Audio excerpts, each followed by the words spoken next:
bonjour à tous. Bienvenue sur ce webinaire Infrastructure de réseau et risques climatiques, quelle gestion pour des territoires résilients. Il s'agit du 6e webinaire d'une série qui a été initiée en 2021, donc bientôt 2 ans, dans le cadre du groupe régional adaptation au changement climatique, qui est coordonné par un certain nombre d'acteurs, dont vous voyez les logos s'afficher à l'écran, dans lequel on retrouve donc l'État, représenté par la DRAF et la DREAL, la région, l'ADEME, les 3 agences de l'eau qui sont présentes sur le territoire bourguignon-franc-comtois, l'Office français de la biodiversité, l'Agence régionale de la santé, et donc Alter Bourgogne-Franche-Comté. Je suis Camille Buick d'Alter et j'animerai donc ce webinaire aujourd'hui. Pour commencer, et en attendant que tout le monde se connecte, je vais vous proposer un court sondage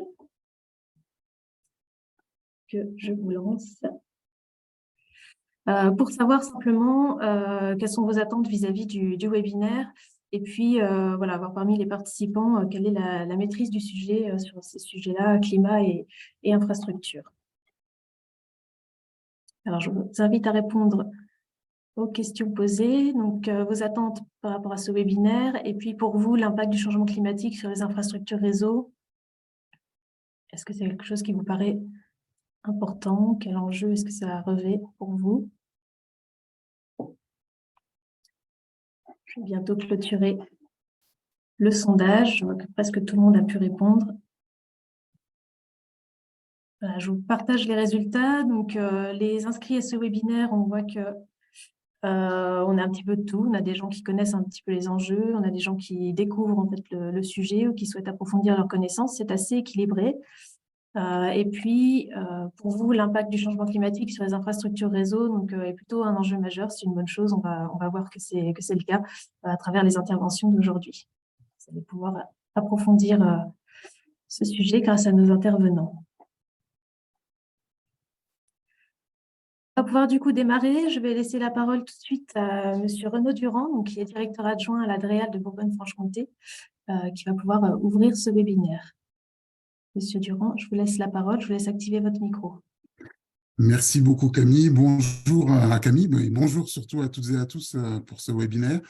Je voudrais juste en quelques mots, en fait, à la fois vous indiquer à quel point ça nous semble important d'avoir cette série de webinaires. On a déjà traité d'un certain nombre de sujets, santé, forêt, agriculture, d'autres aussi, mais je pense que c'est important de aussi justement évoquer l'impact du changement climatique sur un certain nombre de sujets qui parfois ne semblent pas forcément les plus directement concernés, mais le sondage qu'a lancé Camille vous permet aussi de signaler qu'à vos yeux, il n'y a pas forcément un impact évident sur l'infrastructure elle-même. Par contre, il peut y en avoir un sur la résilience des infrastructures et puis surtout sur la continuité de service. Donc, c'est aussi un peu le constat qu'on a fait et c'est ce qui conduit finalement le groupe régional adaptation au changement climatique dans sa dynamique à essayer de faire cette proposition de webinaire. Et puis, d'autres suivront. Mais ça permet finalement de démontrer que vous êtes toutes et tous intéressés par ces thématiques-là. Donc, merci d'être là aujourd'hui. Ce que je voulais juste indiquer en matière d'infrastructure, c'est que les infrastructures, c'est finalement un élément essentiel de l'aménagement du territoire. C'est ce qui permet les liaisons entre les personnes, entre les villes, entre les territoires, les approvisionnements de ces territoires, finalement, pour leur permettre de réaliser le développement économique qu'ils peuvent souhaiter. Et aussi, on le verra dans un second volet, tout ce qui est la gestion de ce territoire. J'ai parlé des approvisionnements, du développement économique, mais aussi la gestion des secours. Et en matière de risques naturels ou d'adaptation au changement climatique, on sait qu'on a des problématiques à ce niveau-là. Par ailleurs, c'est des éléments de long terme, c'est-à-dire qu'ils sont dans le territoire. La plupart on a beau dire à chaque fois, on voudrait l'infrastructure supplémentaire ou quoi que ce soit, mais la plupart des infrastructures qu'on connaît aujourd'hui étaient pour une grande partie déjà là il y a plus de 100 ans, même si elles ont été largement améliorées, modernisées depuis, mais c'est des choses qui se font dans le temps long. Et donc, le changement climatique est un enjeu majeur à prendre en considération quand on travaille dans le temps long. Ça me semble important. Et puis ensuite, c'est un élément qui est cher. C'est-à-dire que les infrastructures, à la fois en investissement et en fonctionnement, c'est un volet important du budget des collectivités, enfin du volet de la puissance publique. J'ai eu récemment sous les yeux un rapport national, un projet de rapport national justement sur les infrastructures. Et dans, on va dire, la vision des infrastructures au regard, et puis la cohérence des infrastructures avec les questions d'écologie, de planification écologique, la question justement du traitement de l'adaptation au changement climatique devient une question majeure parce que ça coûte cher à l'investissement initial, mais ça coûte très, très cher aussi, on le verra dans les interventions, en cas de crise, quand il s'agit de remettre à niveau ces infrastructures. Et donc, en gestion de crise, c'est à la fois cher en remise à niveau, mais c'est aussi des éléments essentiels pour la gestion proprement dite de la crise, et puis pour au moins la délivrance des secours et des interventions sur le territoire. Et puis ces aléas, ces infrastructures, elles sont soumises à différents aléas qui aujourd'hui se font de plus en plus jour, malheureusement, dans le cadre de l'adaptation au changement climatique, avec l'augmentation des phénomènes extrêmes, le vent et la tempête sur les infrastructures, notamment, on va le voir, sur les infrastructures électriques ou téléphoniques, c'est un point important. Les inondations sur les mêmes infrastructures, mais aussi sur les routes, les digues ou ce genre d'éléments. La sécheresse, c'est un point très, très important, notamment avec le lien retrait-gonflement des argiles, on le verra. Et la canicule aussi, en matière à la fois de résilience de l'infrastructure et aussi de services. On pense souvent aux trains qui, malheureusement, doivent s'arrêter parce qu'on a des problèmes de dilatation des rails ou de problèmes sur les caténaires. Donc, c'est un sujet important, l'infrastructure et l'adaptation au changement climatique, qui nous a permis justement de monter ce séminaire, ce webinaire. Et je remercie déjà les intervenants pour les interventions qu'ils pourront faire. Et puis, j'espère que vous trouverez réponse à un certain nombre de vos questions et surtout que vous aurez à la fois l'envie de vous investir sur ce sujet-là et de voir comment est-ce que vos propres infrastructures ou celles de vos territoires doivent intégrer cette problématique. Donc, bon webinaire à toutes et à tous. Et puis, j'espère que vous aurez toutes les réponses souhaitées. Voilà. Je vous remercie, Monsieur Durand, pour cette introduction. On va voir ensemble, du coup, beaucoup de choses pendant ce webinaire, même si on ne pourra pas aborder tous les sujets, parce qu'on va le voir, les champs des sujets sur climat et infrastructure est plutôt large. Alors, on aura une première intervention de Vivian Despues de l'Institut pour l'économie du climat, I4CE, qui aura la lourde tâche de nous donner un panorama des enjeux posés par le changement climatique sur les infrastructures de réseau. Et puis, on se penchera sur la question des infrastructures routières avec une double intervention de Baudouin Espieux et de Frédéric Jean-Pierre du CEREMA, complétée par une intervention de Lauriane Debord du département de la Nièvre. Et enfin, un deuxième témoignage sur les réseaux électriques, cette fois, avec l'intervention de Pascal Laude d'Enedis. Juste pour vous dire, du coup, parmi les infrastructures de réseau qui occupent une place prépondérante dans nos territoires, Monsieur Durand vient de l'évoquer, hein, on peut citer les réseaux hydrauliques, les réseaux d'électricité, les réseaux de transport routiers et ferroviaires, les réseaux de télécommunications. Et donc, tous sont essentiels pour permettre à nos sociétés de fonctionner correctement, mais tous voient leur vulnérabilité également accentuée par le changement climatique, avec des dommages potentiels sur les infrastructures qui peuvent être très marqués et très coûteux. Et donc, c'est ce que devrait nous expliquer Vivian Despues, donc d'I4CE. Vivian, je te laisse nous faire signe. Ça devrait être bon. Bonjour à toutes et à tous, ça fonctionne? Oui, c'est bon. Parfait. Merci beaucoup pour cette invitation à faire cette première présentation. Donc effectivement, je travaille pour l'Institut de l'économie pour le climat. Vous avez peut-être croisé lors de la journée de lancement du GRAC à l'été dernier. Et on travaille sur une diversité de sujets, notamment liés à l'adaptation, en s'intéressant notamment aux enjeux économiques et aux besoins de financement pour l'adaptation. Et parmi ces sujets, il y a les questions des infrastructures qui sont par ailleurs les questions par lesquelles moi j'ai commencé à travailler sur ce sujet il y a déjà quelques années, notamment par un projet de recherche de thèse sur la question du réseau ferroviaire. Donc, vous allez voir que je vais prendre pas mal d'exemples issus du ferroviaire, mais qui vont assez bien compléter, je pense, les prochaines présentations. Et puis, je vais de toute façon essayer d'être un petit peu plus large.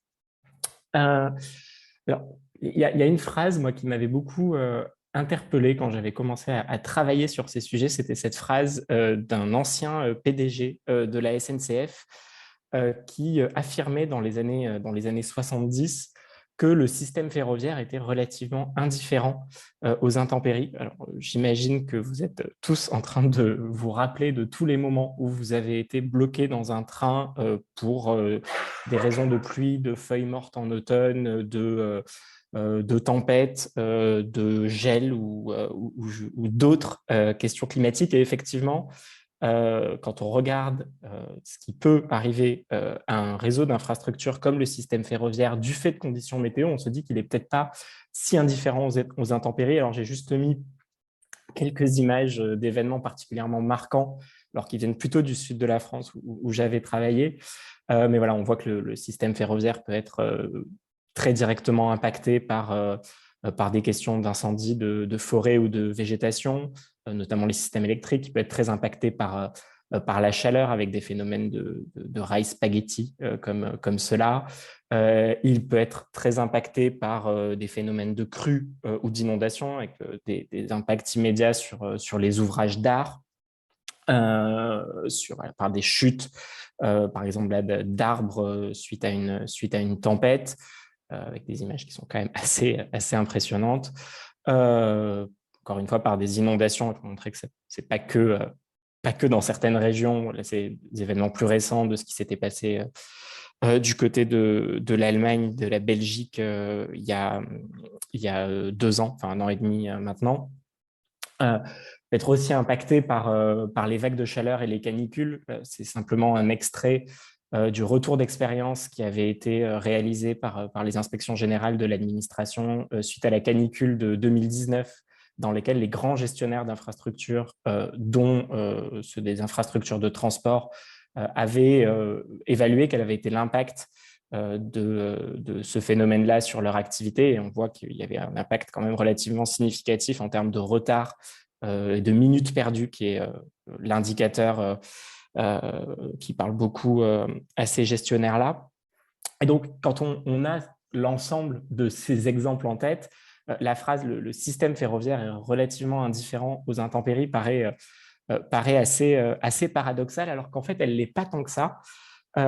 Si on se resitue dans le cadre de référence qui a longtemps été celui dans lequel on a pensé, construit et opéré des infrastructures, puisqu'en fait, cette phrase du PDG de la SNCF, qui était une phrase, je pense, que beaucoup d'acteurs du monde des infrastructures auraient pu prononcer, elle veut simplement dire que pendant très longtemps, on a considéré que la question des conditions climatique était une question qui pouvait être gérée au moment de la conception des infrastructures, dans laquelle on prenait un certain nombre de paramètres issus de l'expérience passée pour concevoir des infrastructures prêtes à fonctionner dans une certaine gamme de conditions climatiques. Et une fois qu'on a fait ces choix-là, on sait faire des infrastructures dans à peu près tous les climats du monde. On peut faire rouler des trains aux Émirats arabes unis ou dans le nord du Canada sans aucun problème. Et tout ce qui se passait, qui était en dehors de cette gamme de conditions climatiques prévues, en fait, c'était les parties exceptionnelles, c'était les queues de distribution, les extrêmes. Et oui, ça pouvait arriver, mais suffisamment rarement pour qu'on considère que c'est de l'exceptionnel, c'est de la gestion de crise, et donc globalement, ça fait partie, entre guillemets, d'une certaine normalité. Donc en fait, implicitement, on raisonne sous une certaine cloche de probable. Le contexte de changement climatique, ce qu'il vient modifier, c'est cette hypothèse implicite qu'on a très très souvent faite d'un climat qui était invariant. Pendant longtemps, la définition du climat qu'on mettait en avant, c'était celle de la moyenne des conditions météo sur une période de référence. Penser les infrastructures comme ça.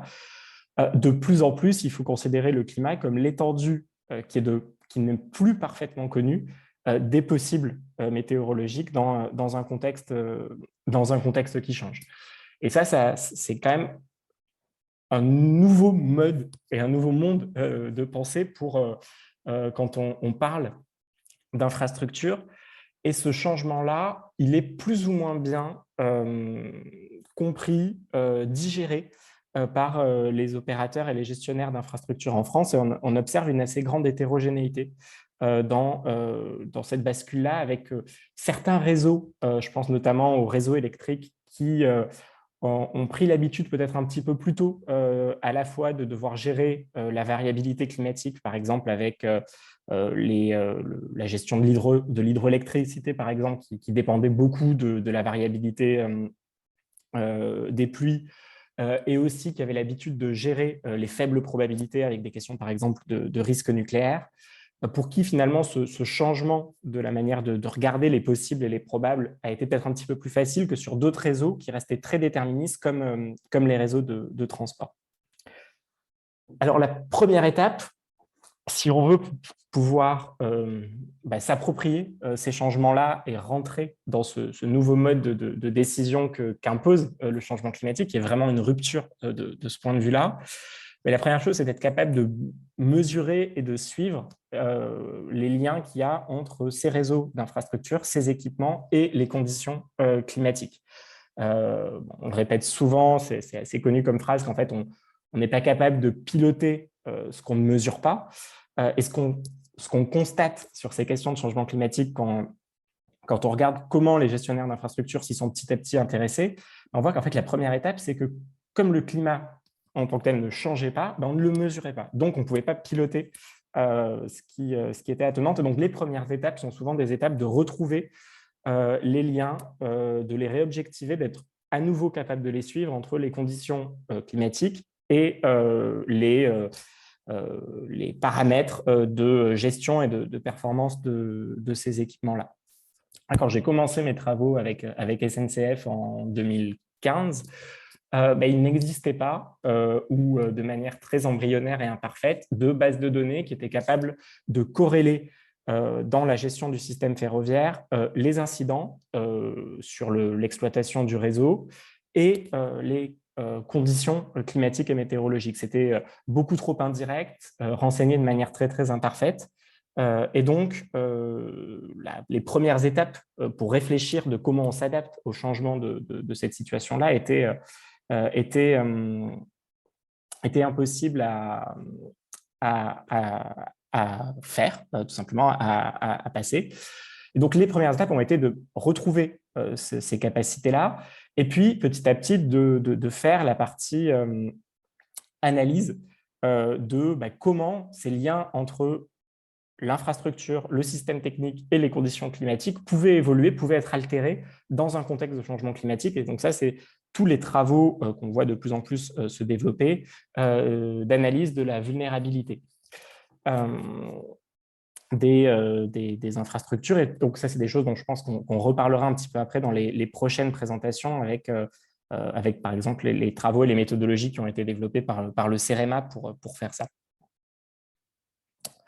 Alors, avant de rentrer dans des questions d'analyse de la vulnérabilité réseau par réseau et infrastructure par infrastructure, ce qu'on peut quand même dire, c'est qu'aujourd'hui, dans la littérature, les impacts du changement climatique sur les infrastructures et les réseaux sont quand même de mieux en mieux identifiés. Les propos introductifs en ont déjà mentionné certains. Ils sont quand même très bien cartographiés. Je vous ai mis quelques exemples de références en la matière. Je ne vais pas toutes les citer, j'attire peut-être simplement votre attention sur ce rapport de France Stratégie de l'année dernière qui donnait une très bonne synthèse sur le contexte français de ces enjeux-là pour les infrastructures. Et pour simplement l'illustrer, voilà, on y trouve ce type de matrice qui montre finalement pour les différents types d'aléas climatiques, que ce soit des aléas tendanciels comme la hausse des températures moyennes ou des aléas extrêmes comme les vagues de chaleur, les incendies, les sécheresses, les inondations, les phénomènes de submersion, de crues ou de glissement de terrain et de tempêtes, que finalement, c'est des choses qui étaient assez bien identifiées. Sur les différents réseaux français, le réseau de transport d'électricité, le réseau de distribution d'électricité, le réseau ferroviaire, le réseau routier. Donc voilà, ça, je passe en détail, je passe les détails.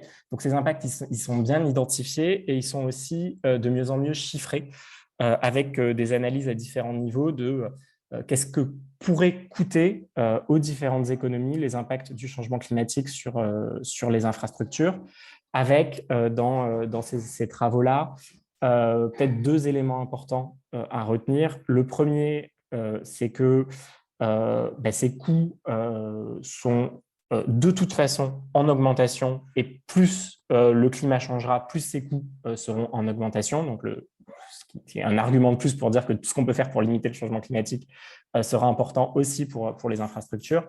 Et puis aussi qu'on peut assez largement réduire ces coûts en mettant en œuvre des actions d'adaptation. Puisque dans des scénarios adaptés, les coûts des impacts pourraient être largement maîtrisés jusqu'à un certain niveau de changement climatique. Et pourtant, malgré ce constat qui est quand même fait depuis un certain temps maintenant, et que j'imagine, je ne suis pas le premier à vous dresser ce matin, l'observation qu'on fait depuis quelques années, c'est qu'en France, on n'est quand même pas prêt et pas préparé à ces impacts-là, alors dans une diversité de secteurs, mais notamment et y compris sur les enjeux relatifs aux infrastructures.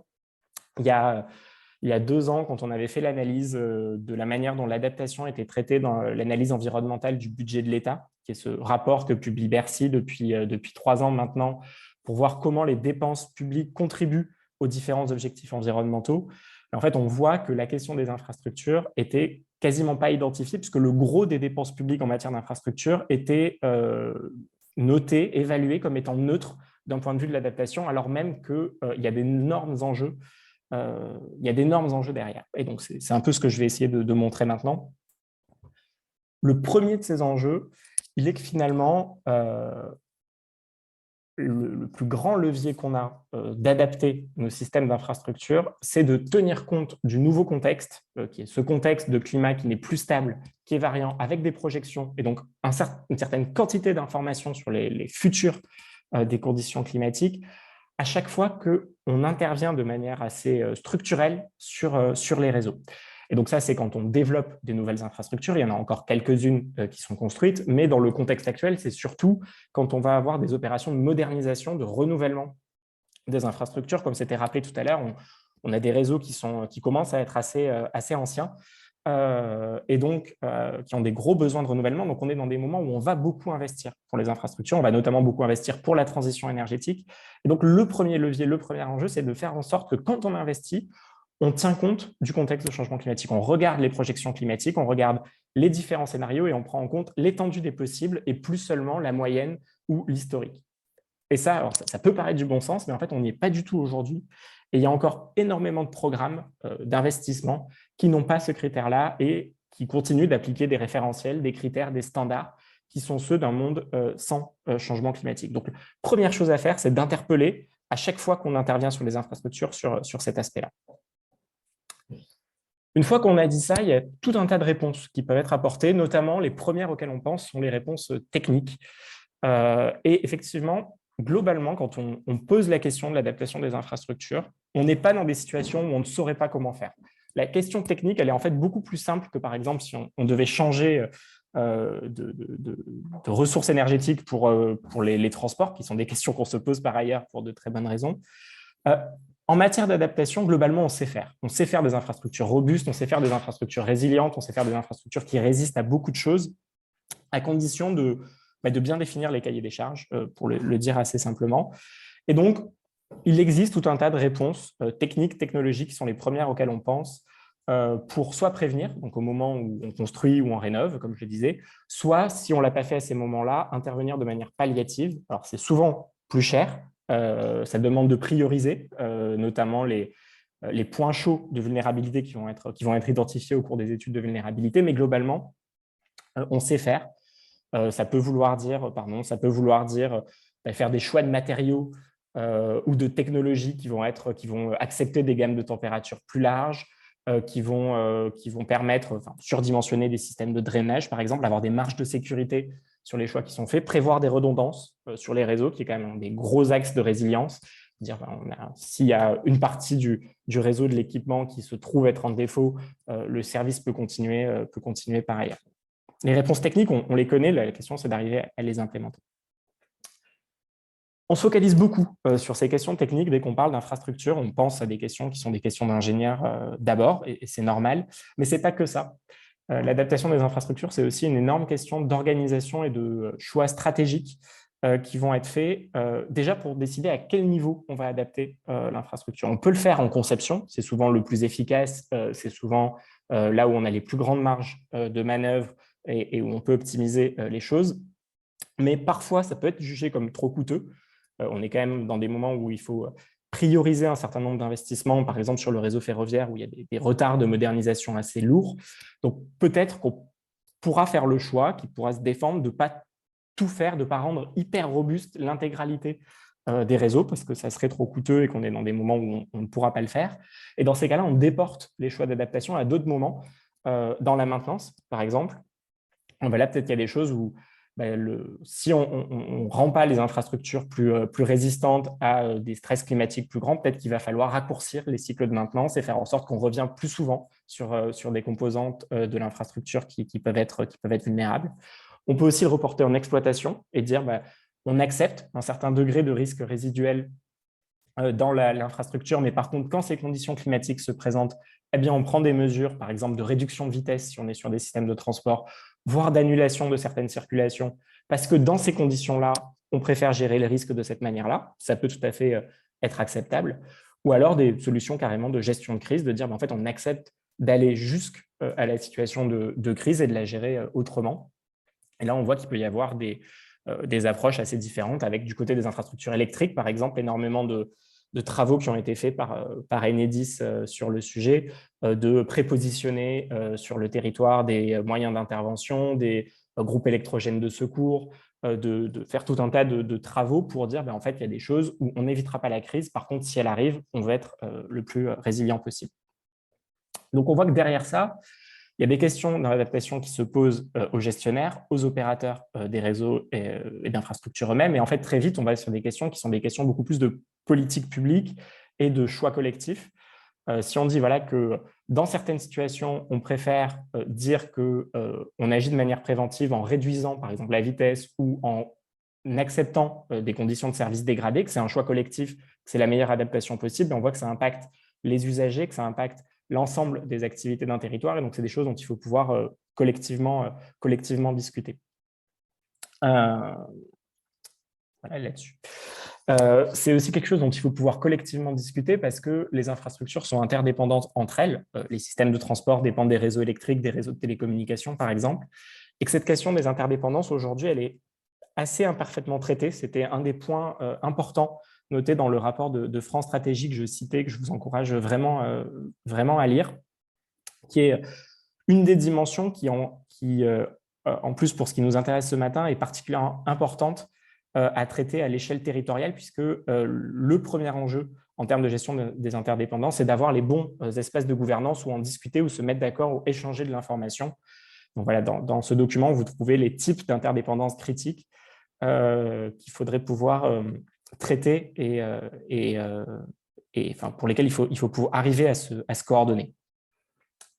Donc, si j'essaye de résumer ce propos introductif, en fait, on voit qu'il y a beaucoup de choses à faire pour contribuer à l'adaptation des infrastructures et qu'il faut peut-être élargir un petit peu le propos au-delà de dire la question de l'adaptation des infrastructures, c'est une question qui est purement technique et qui ne concerne que les gestionnaires et les opérateurs d'infrastructures.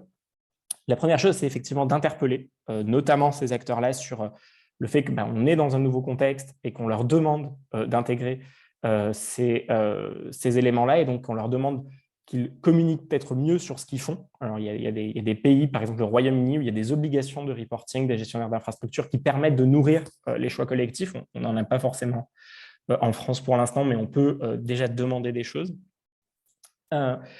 C'est mettre en discussion, c'est déjà bien analyser les vulnérabilités à la fois de chaque système, mais également au niveau territorial pour prendre en compte les interdépendances. Et là-dessus, il y a par exemple une initiative, un exemple extrêmement intéressant qui est celui de la région Sud, où c'est la collectivité régionale qui a impulsé une étude transverse sur ces réseaux de mobilité avec une vingtaine de gestionnaires pour avoir un premier aperçu des vulnérabilités et qui maintenant demandent des études approfondies aux différents gestionnaires. On peut imaginer des exercices de type stress test régional, se demander qu'est-ce qui pourrait mal tourner dans un contexte de changement climatique et se demander après qu'est-ce qu'on fait.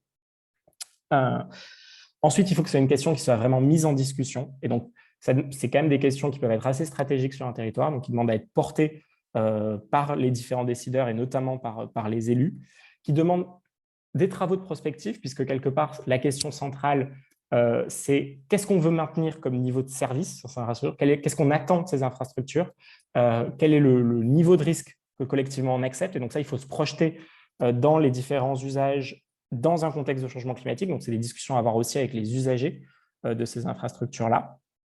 Quelles sont nos priorités pour après dire, voilà, est-ce qu'on veut concentrer nos moyens sur le développement de nouvelles infrastructures ou au contraire prioriser l'entretien pour s'assurer que des infrastructures existantes sont particulièrement fiables. Puis, il y a un enjeu d'organiser les espaces de gouvernance et de discussion, notamment pour traiter la question des interdépendances, pour traiter la question de la gestion de crise. On peut imaginer des travaux du type exercice de crise pour se préparer à gérer les risques résiduels.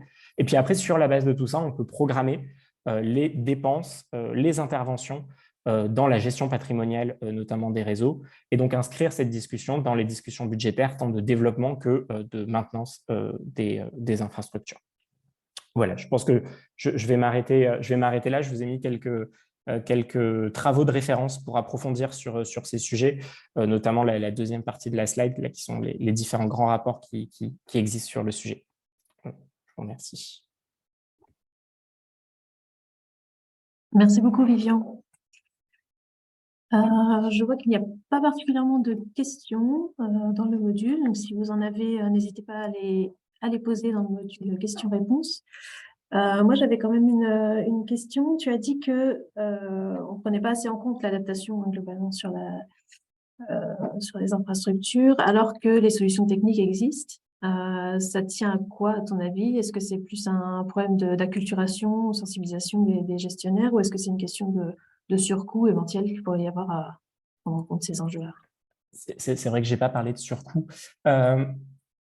De ce qu'on a pu voir dans nos travaux pour l'instant, on n'en est pas encore à un moment où c'est le coût qui pose question, ce qui explique d'ailleurs qu'il était relativement peu évalué jusque-là. Alors, il faudrait pouvoir différencier la réponse par type d'infrastructure, par type de réseau. Je pense que les contextes sont assez différents. Mais par exemple, dans les réseaux de transport, je pense que il y a une question du manque d'acculturation, il y a une question de priorité. Il y a souvent la réponse qui est faite, c'est on est dans des situations où il y a déjà besoin de rattraper des retards de modernisation, d'investissement, y compris à climat actuel et à niveau de risque connu actuel. Donc déjà, si on fait ça, on a fait une bonne partie de l'adaptation et ce n'est pas tout à fait faux. Ce qu'il faut avoir en tête, c'est que quitte à le faire, autant le faire en prenant en compte en plus le futur et on le fera de manière d'autant plus robuste. Mais donc, c'est un premier élément. C'est des domaines qui, pour des bonnes raisons de sécurité, sont extrêmement codifiés, réglementés, avec beaucoup de standards. Et la mise à jour des standards, c'est quelque chose qui prend du temps. L'intégration de projections climatiques dans des standards, c'est quelque chose qui n'est pas forcément évident. C'est, encore une fois, une nouvelle manière de réfléchir. On ne réfléchit plus en se disant on connaît très bien le risque et on s'y prépare, mais on a une étendue possible d'un risque qui évolue. On est un peu hors régime et il faut se préparer quand même. Donc, ce n'est pas tout à fait la même manière de faire. Après, il peut y avoir une question de coût. On a assez peu de retours d'expérience en France. Il y en a pas mal à l'étranger, notamment d'acteurs qui mettent des exigences fortes en matière d'adaptation. Et on est sur des surcoûts. Si c'est bien fait en conception et au moment où et à partir d'une étude très fine des vulnérabilités pour cibler les interventions, on est sur des surcoûts qui sont relativement faibles, même si, vu les montants, ce n'est pas non plus négligeable, qui dépendent des types de réseaux. Mais par exemple, pour les transports, on est sur des surcoûts qui sont les retours d'expérience internationaux entre 0,6% et 5% des investissements. Donc, voilà, si on parle de milliards d'euros, 5%, ce n'est pas rien du tout, mais ce n'est pas non plus énorme quand on voit les effets. Et il y a des retours d'expérience sur d'autres types de réseaux aussi que vous pouvez trouver notamment dans la quatrième référence qui est sur cette diapo. Merci pour cette précision. Alors, on a une question. On me demande si tu pourrais citer des exemples de solutions techniques. Alors, si tu veux en citer quelques-uns qui te viennent à l'esprit. Et puis sinon, c'est des choses qui vont être détaillées de toute façon dans les deux témoignages suivants sur les réseaux routiers et électriques. Donc, Oui, bah alors, ça peut être vraiment des choses très, très, très diverses. Ça peut être tout simplement des choix de localisation et d'implantation, d'équipement ou de matériel. Enfin, voilà, il y a des fois des choses toutes bêtes, mais moi, j'ai vu des exemples d'équipements informatiques, de pilotage des signalisations sur des réseaux de transport qui étaient mis en sous-sol dans des zones avec un risque d'inondation. Bon, voilà, tout simplement remonter ce type d'équipement à des étages, ça peut être des solutions techniques. Ça peut tout simplement être, par exemple, sur la question du risque incendie ou du rapport à la chaleur, des choix d'isolants qui vont être différents.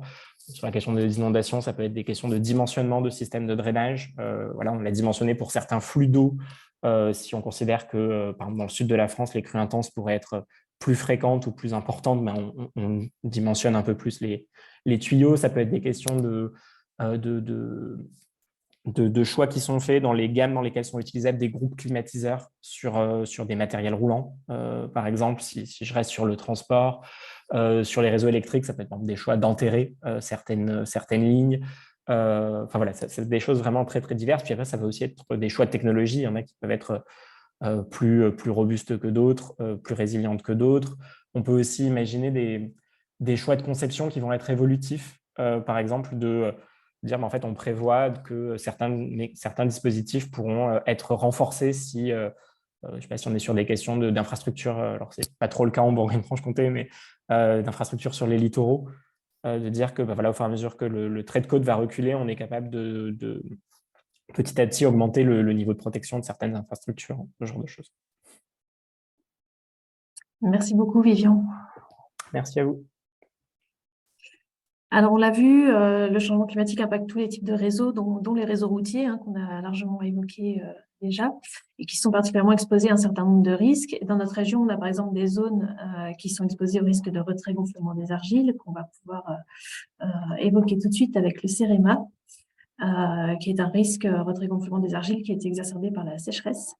Et donc, je vais laisser la parole à Baudouin Espieux et Frédéric Jean-Pierre du CEREMA qui vont nous parler des enjeux, mais aussi des solutions techniques qui sont proposées par le CEREMA, avec donc un exemple sur les retraits-gonflements d'argile, une expérimentation menée en Côte d'Or.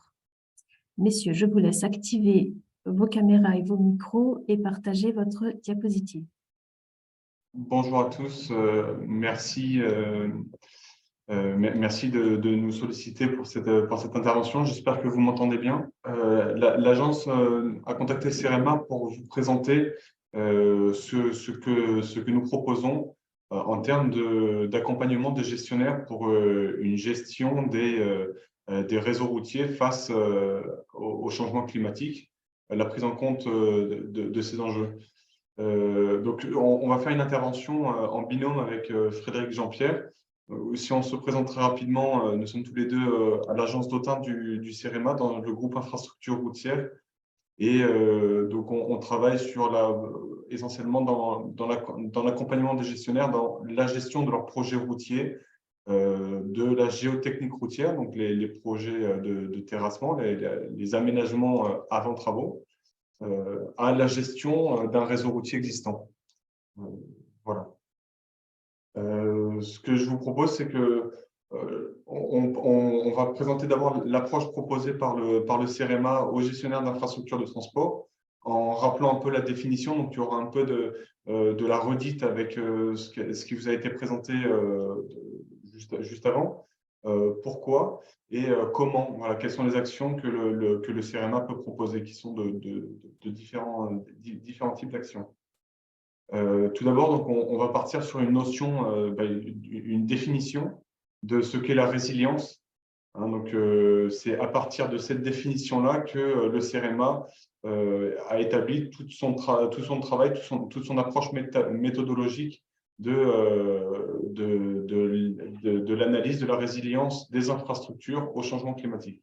Donc, cette définition est issue de l'IPBC, un groupe de travail international d'études autour du changement climatique.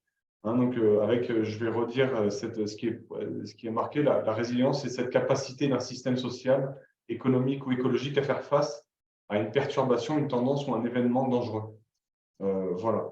Nous, donc, ce qui va faire partie de notre définition, donc, ça va être tout ce qui est relatif à des notions de risque, de catastrophe naturelle, de crise, mais également voilà, un vieillissement, un impact sur le comportement mécanique de nos structures.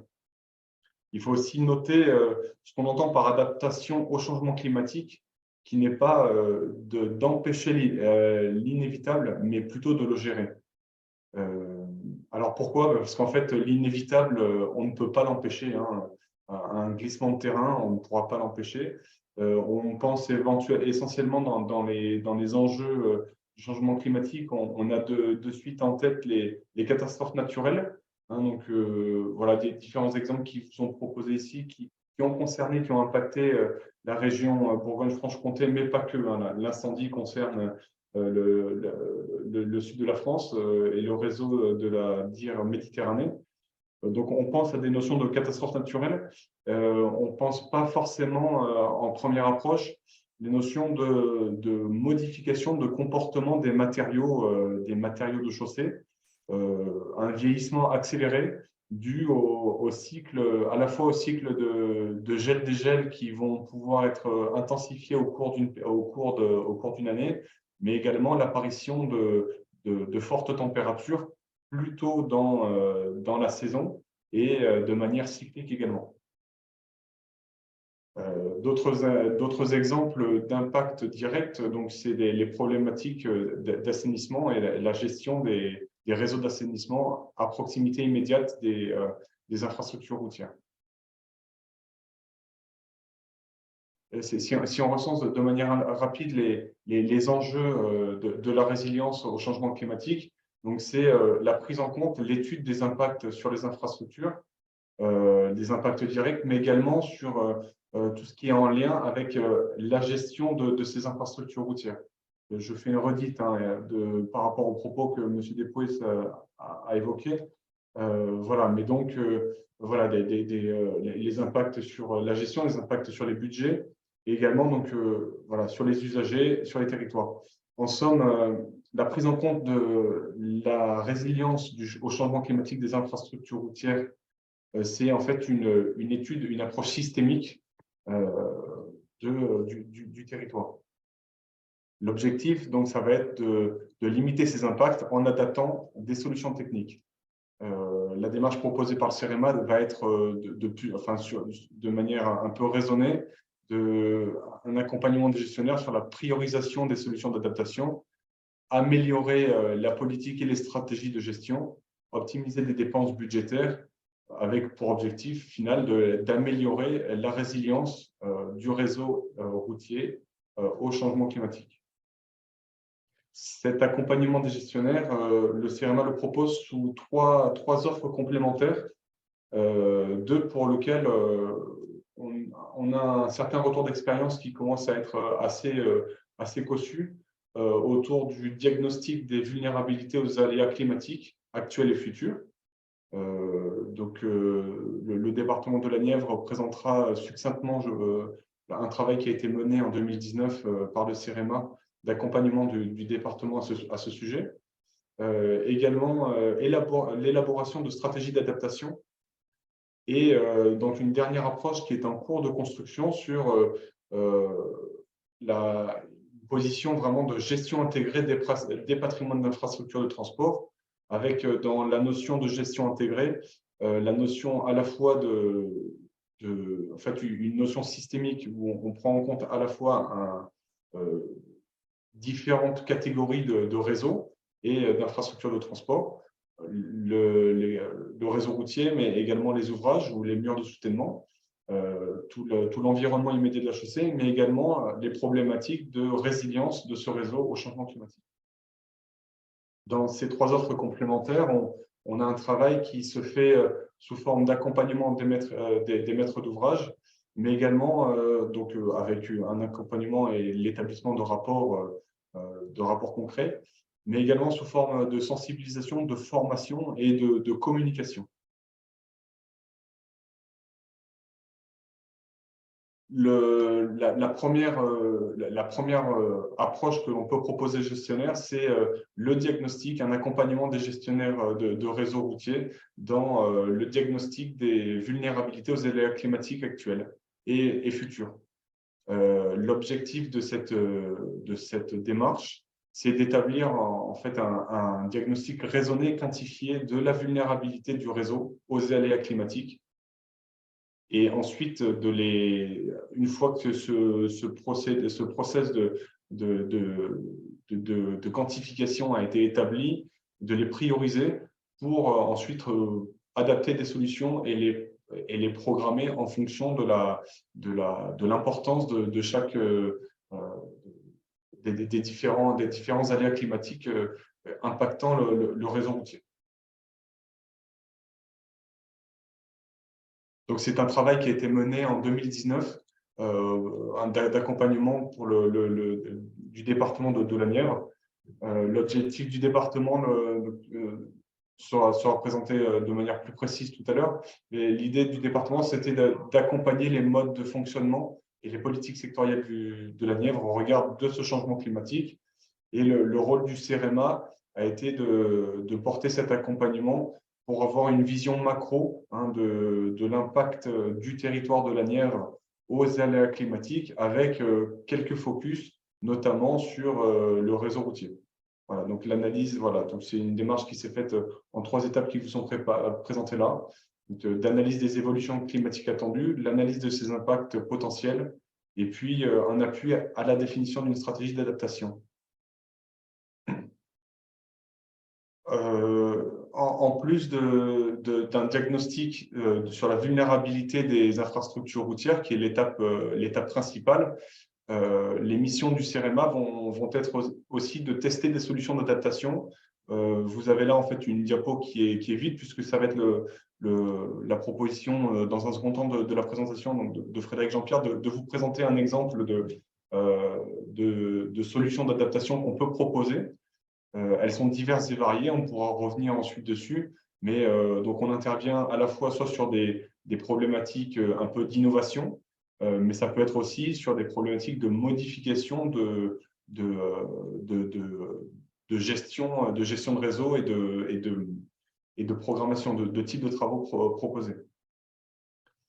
Et puis le dernier axe sur lequel on vient se positionner, ça va être de développer une méthodologie au profit des gestionnaires. Cette méthodologie, elle se fait on a plusieurs aspects.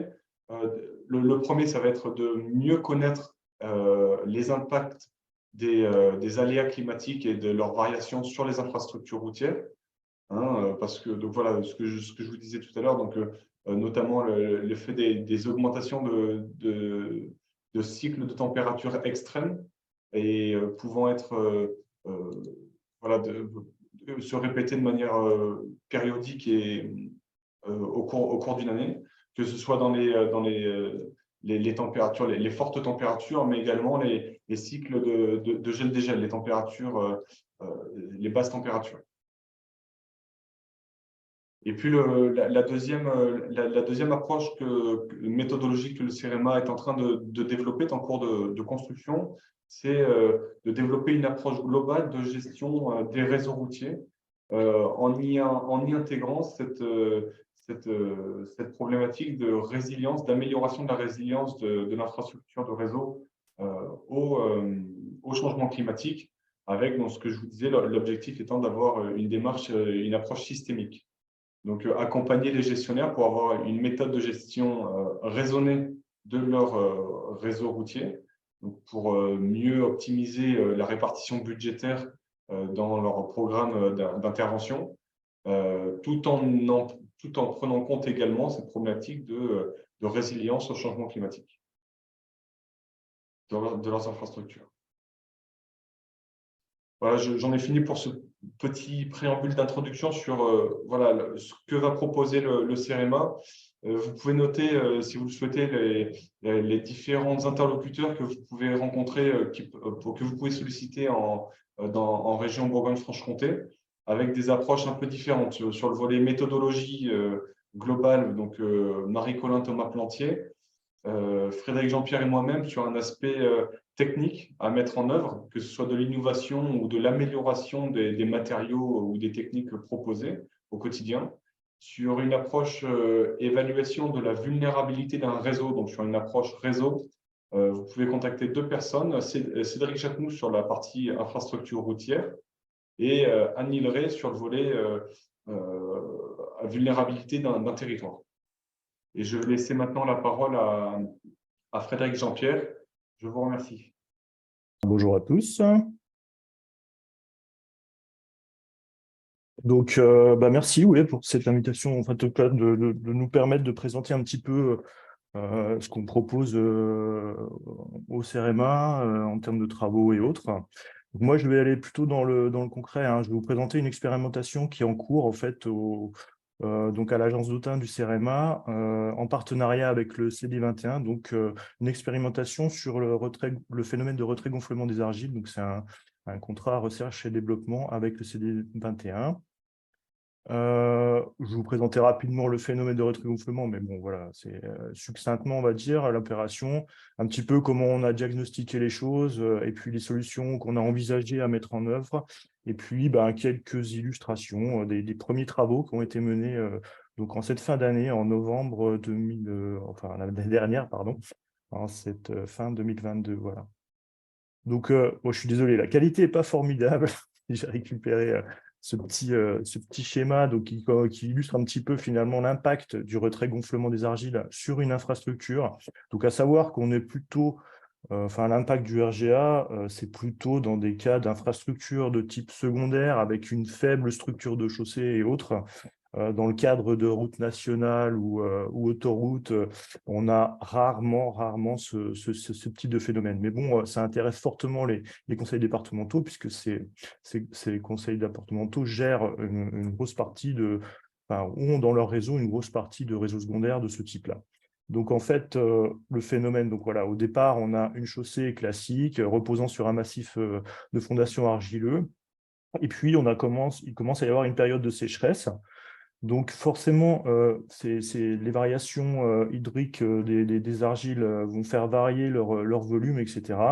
Donc ils vont se rétracter, ce qui va provoquer finalement un tassement et une fissuration en surface des zones asséchées. Le sol se durcit donc, plutôt dans les côtés latérales. Et puis, on va avoir une période humide qui va venir finalement regonfler tout ça. Donc l'argile va se remettre à gonfler, à reprendre sa forme initiale, on va dire. Il va y avoir forcément disparition des fissures, ok, mais le sol va se ramollir et il va y avoir un orniérage possible de la chaussée. Et puis par-dessus, on va rajouter plusieurs cycles de ce type-là, ce qui fait qu'à terme, on aura une forte dégradation en fait de l'infrastructure. Voilà pour le phénomène en tant que tel. Pour les travaux, en fait, pour définir un petit peu les travaux qui ont été menés, qui sont en cours avec le CD21. Donc, en fait, voilà, pour rappel, il y a eu en Bourgogne 2 gros épisodes de sécheresse récents, hein, en 2018-2019, avec un fort impact du coup sur les sols argileux, avec un phénomène forcément de retrait-gonflement très actif, on va dire.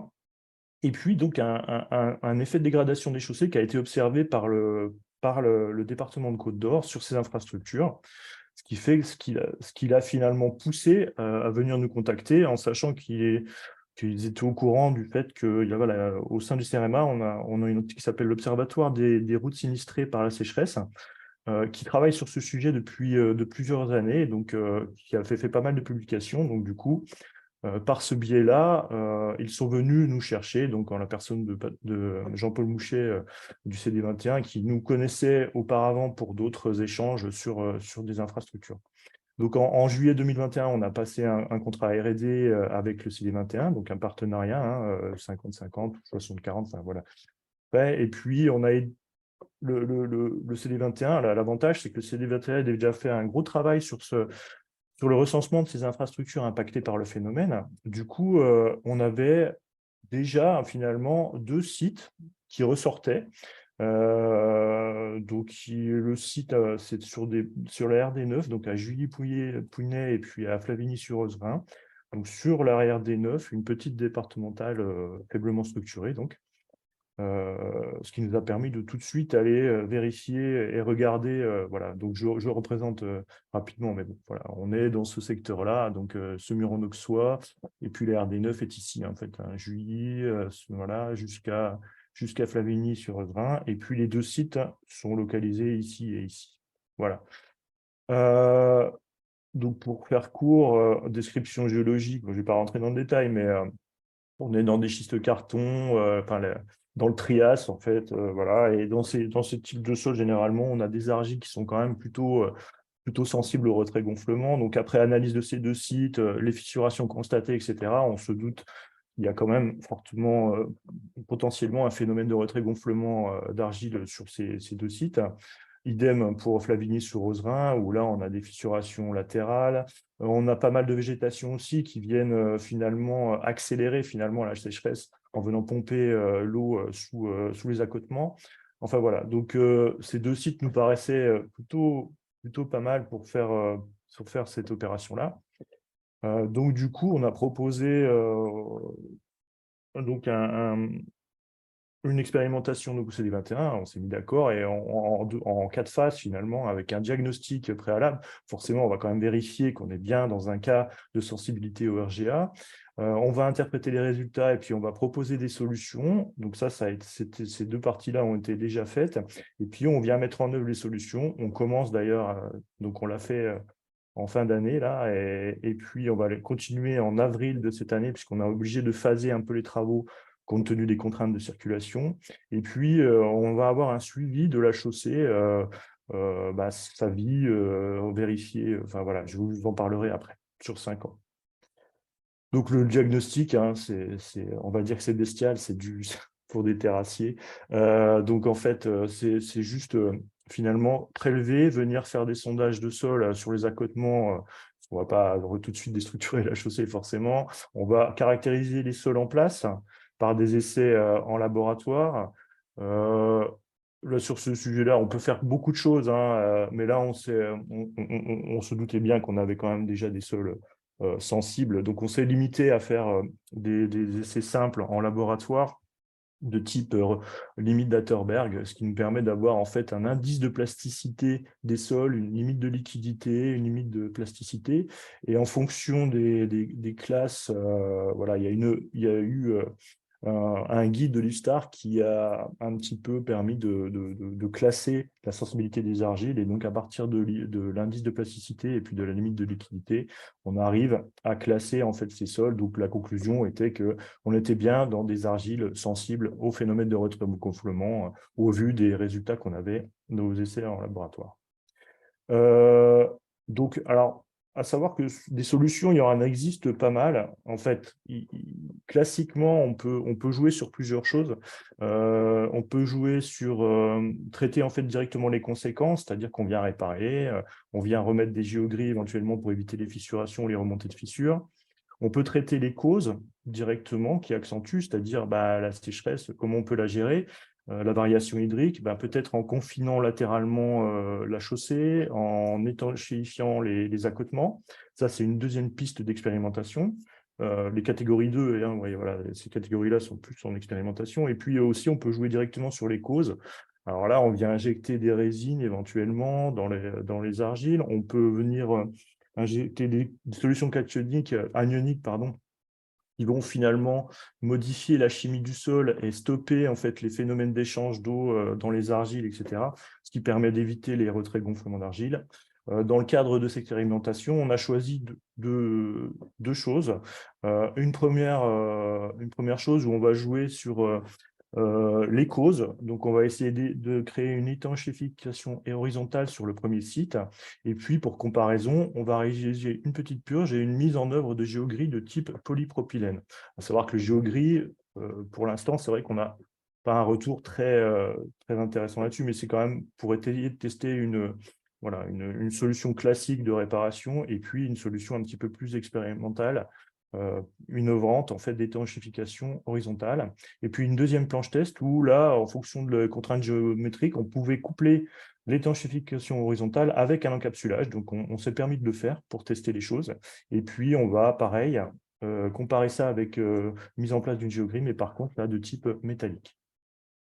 Donc voilà, ce type, des petits profils en travers qui expliquent ces types de travaux. Donc en fait, on voit, je suis désolé, hein, enfin, c'est peut-être pas trop visible, mais en fait, on vient appliquer, on décape la terre végétale et on vient appliquer une géomembrane ici. On va l'enterrer dans le cadre de l'encapsulage et on va la laisser en surface dans le cas d'une intensification horizontale. Alors c'est très simple comme travaux, hein.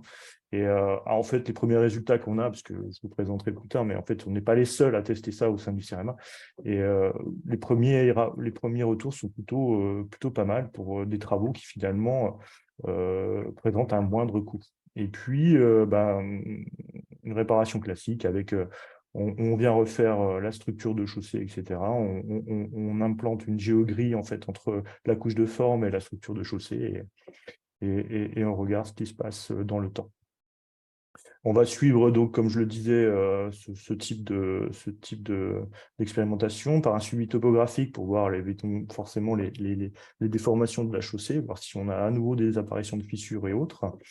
Alors, on va avoir un suivi par imagerie drone géoréférencée, donc ça permettra d'avoir des photos à des instants T, mais géoréférencées, donc avoir un vrai suivi visuel des fissurations de la chaussée. Et puis, on va aussi mettre des sondes tensiométriques pour regarder un petit peu les variations hydriques des sols et voir si finalement on a vraiment nos solutions ont un impact et comment varie finalement au cours du temps et pendant les cycles de sécheresse les teneurs en eau du sol. Donc les travaux, une partie des travaux ont été réalisés, hein, voilà, c'est des travaux de terrassement classiques, plutôt faciles à mettre en œuvre.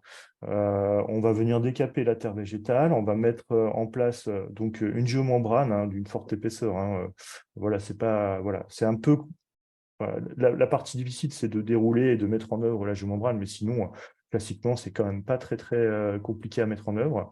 Et on restructure derrière par voilà, les accotements, etc. Là, on est venu, donc, ce que je disais, on est venu, en plus de l'étanchification horizontale, on est venu créer une tranchée où on est venu vraiment encapsuler la structure jusqu'à 2 mètres 70, 80, voilà, et pour essayer de confiner les choses en sachant qu'on est tout près de la végétation. Donc c'est aussi, finalement, ça permet d'essayer de stopper un petit peu l'expansion racinaire. Donc pour terminer, en fait, ce que je voulais dire, donc c'est des travaux qui sont en cours. Hein, à terme, voilà, moi je vous présente une carte un petit peu de toutes les expérimentations qui sont menées par le CEREMA en France. Donc vous voyez qu'il y a quand même pas mal de choses qui se font actuellement sur le retrait-gonflement des argiles. Nous, on est en pourparlers d'ailleurs, on travaille avec la Côte d'Or, on est en pourparlers actuellement avec le CD89 peut-être. Et puis, je crois qu'un collègue à moi est venu me voir, le CD71 s'intéressait éventuellement à ce type de phénomène. Donc, on va voir si ça nous mène à quelque chose. Mais nos collègues de Nancy travaillent aussi dessus, dans le Nord aussi. Alors, l'agence de Blois, en la personne de Lamine Guilhammer, en fait, qui est responsable hein, de l'Observatoire des routes sinistrées par la sécheresse, ont un fort retour d'expérience sur ce phénomène-là. Et vous le voyez, hein, ils ont beaucoup d'expérimentations en cours. Ils testent les différents types de traitements actuellement. Donc, le but, en fait, c'est on a créé un groupe de travail au sein du CEREMA. Donc, toutes ces entités du CEREMA travaillent ensemble au sein de ce groupe de travail. Et le but du jeu, c'est qu'au bout d'un certain temps, essayer de finalement rédiger un guide sur les solutions en proposant, enfin, en détaillant l'efficacité des solutions, mais aussi leurs coûts, et puis leurs coûts-bénéfices finalement, et puis à terme, proposer ça à l'ensemble des acteurs et des gestionnaires d'infrastructures. Voilà, j'espère avoir été clair. Bon, j'ai essayé de faire rapide. Voilà. Merci de votre attention en tout cas. Merci à tous les deux. Et juste pour précision, on avait un témoignage du CEREMA de Blois dans notre publication repère sur les impacts du changement climatique en Bourgogne-Franche-Comté, qui avait été publié fin 2020. Vous pourrez retrouver son témoignage dans cette publication-là qu'on vous repartagera si besoin. Alors, il n'y a pas encore de... Si, il y a une question, mais on va quand même laisser d'abord la parole à Lauriane Debord pour qu'elle puisse nous préciser les travaux qui ont été menés dans la Nièvre sur ce sujet-là, donc en termes de diagnostic de vulnérabilité du réseau routier dans le cadre de l'élaboration de sa stratégie départementale d'adaptation au changement climatique, et puis sur les pistes d'action qui sont envisagées pour permettre au département de prendre en compte ces enjeux-là dans sa gestion des réseaux routiers. Donc, Lauriane, je te laisse la parole 10 petites minutes. Et puis, en attendant, voilà, n'hésitez pas à me poser vos questions dans le module questions-réponses. Et puis, on se fait un petit temps de questions-réponses juste après. Merci beaucoup. Vous m'entendez, c'est bon? Oui, c'est bon. Alors, je vais présenter le diagnostic de vulnérabilité qui a été fait en partenariat avec le CEREMA, comme on l'a dit précédemment. On a engagé quelques actions, mais ce n'est pas des actions, on va dire, pour l'adaptation. Donc, je vous en parlerai en même temps. Donc, très rapidement, le département de la Nièvre, donc à l'ouest de la Bourgogne-Franche-Comté, donc on appelle le vert pays des eaux vives, avec une concentration de population qui est plus à l'ouest sur le Val-de-Loire et avec une représentation de population plus pauvre et plus âgée que le reste de la Bourgogne-Franche-Comté et de la France. En termes d'infrastructures et de patrimoine du département, il y a 4370 km de routes départementales. On a aussi en gestion une partie du canal du Nivernais sur 58 km et les véloroutes et 1118 ouvrages d'art, dont 818 ponts qui sont recensés. On a vu donc le changement climatique évidemment a aussi un impact dans la Nièvre et en fait ces conséquences ont été de plus en plus importantes sur le territoire et il y a eu vraiment une mobilisation des élus lorsque on a eu une succession d'événements dont les sécheresses de 2018, 2019 et 2020 qui ont eu des grosses conséquences. On a vu qu'il y avait aussi des conflits autour de l'usage de l'eau, de l'augmentation du risque incendie et surtout l'accélération des dégradations des infrastructures routières notamment. Et donc, il y a une réelle volonté d'engager un travail de diagnostic pour voir quels seraient les impacts du changement climatique et voir comment on pouvait, nous, mettre en place des actions pour faire en sorte que notre territoire devienne plus résilient. Donc, il y a vraiment eu une volonté de notre majorité en 2019 de s'engager dans cette démarche-là, à la fois pour documenter le changement climatique, pour mieux comprendre quelles seront ses conséquences sur notre territoire, et ensuite agir et préparer le département, que ce soit dans ses politiques publiques et dans ses politiques territoriales. Et c'est pour ça que nous avons engagé en 2019, en partenariat avec le CEREMA, pour faire ce diagnostic de vulnérabilité.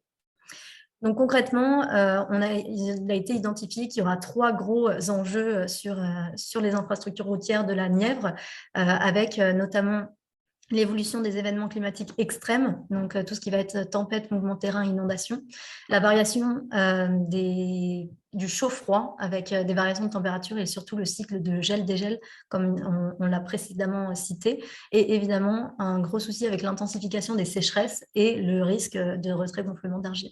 Donc on sait que notre réseau de transport va être davantage sensible dans le futur et il va être affecté et on va avoir des dégradations qui peuvent être de la fissure à la destruction totale de l'infrastructure. Donc il y a un réel enjeu d'engager des actions pour pouvoir maintenir la connexion sur notre territoire et maintenir les services. Donc, il y a eu un recensement aussi de quelles étaient les conséquences de ces représentations du changement climatique sur nos structures. Donc, en fait, chaque infrastructure a été listée. Donc là, je vous ai mis les chaussées, ponts et tunnels, mais on a fait aussi le travail sur les murs, sur les buses, sur les ouvrages en terre. Et donc, on a essayé de quantifier les risques en fonction des différents événements climatiques ou conséquences du réchauffement climatique.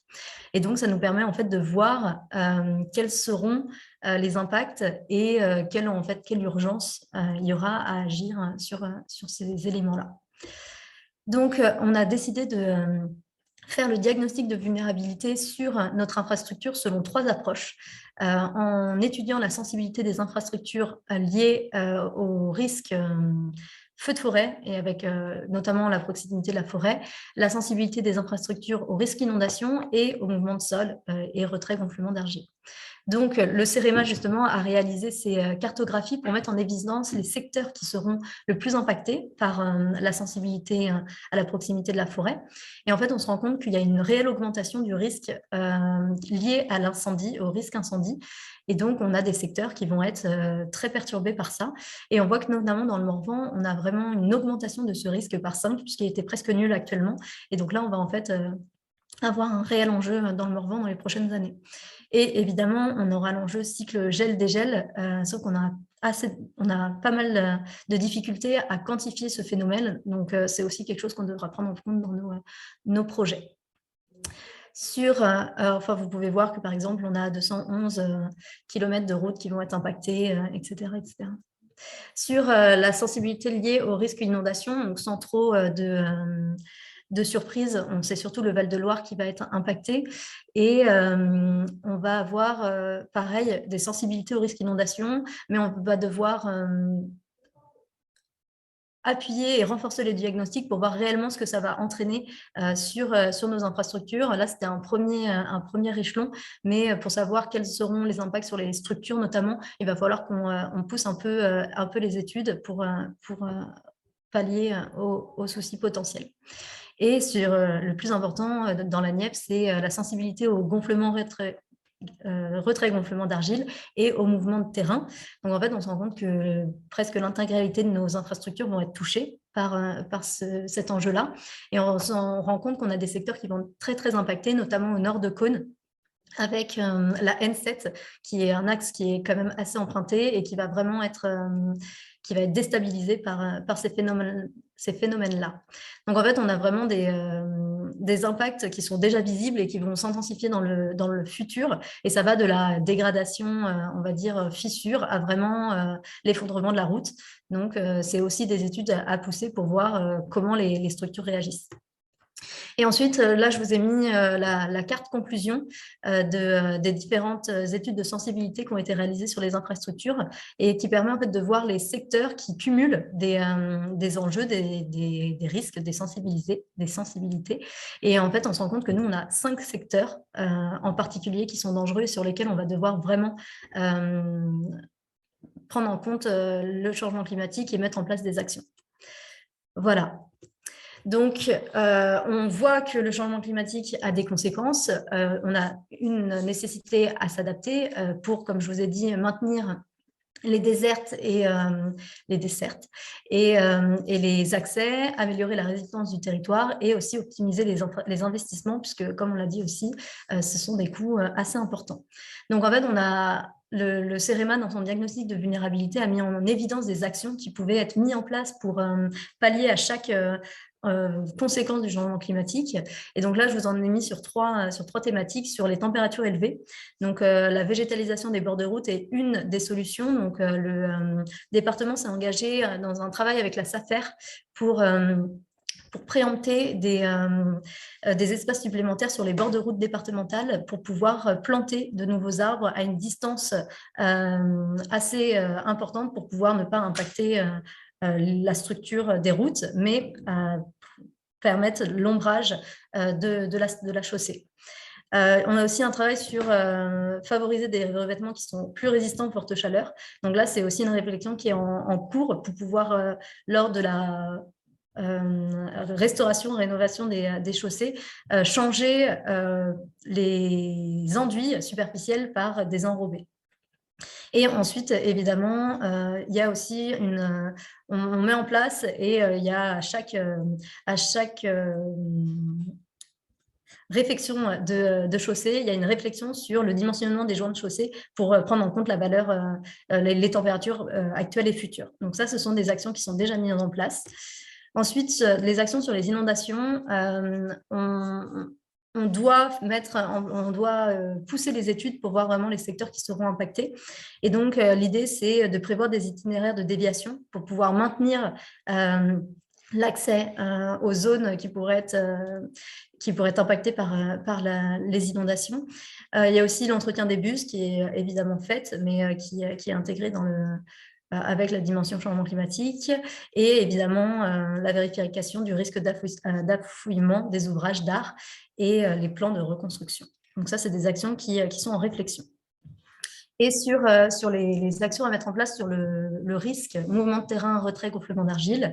Il y a un réel besoin d'études sur concrètement qu'est-ce que ça va donner sur notre territoire. On sait qu'il y a un risque sur l'ensemble du territoire, mais quels seront les degrés d'impact et comment nous, on peut mettre en place des actions.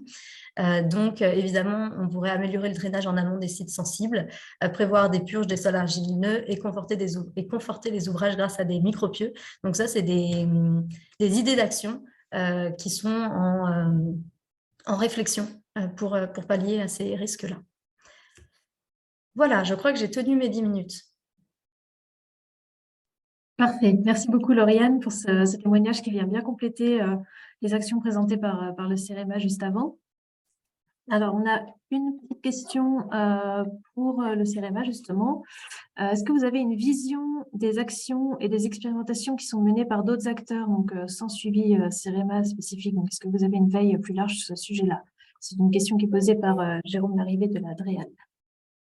Oui, alors sur Autun, non, moi j'ai pas, honnêtement, j'ai pas une vision aussi large que ça. Peut-être que mon collègue de Blois, Lamine Laguilimer, qui est responsable de l'Observatoire des routes sinistrées à la sécheresse, a peut-être une vision globale sur ça. Alors, au niveau international, je crois qu'il y a des choses qui se font aussi. Il faut aussi peut-être aller voir ce qui se passe aussi à l'étranger, ça peut être intéressant, quoi. Mais je peux pas me prononcer, j'ai pas trop de vision sur d'autres organismes qui travailleraient vraiment sur des sujets expérimentaux comme ça, comme le CEREMA. Voilà. Désolé pour cette réponse. Merci. Moi, j'avais une question aussi.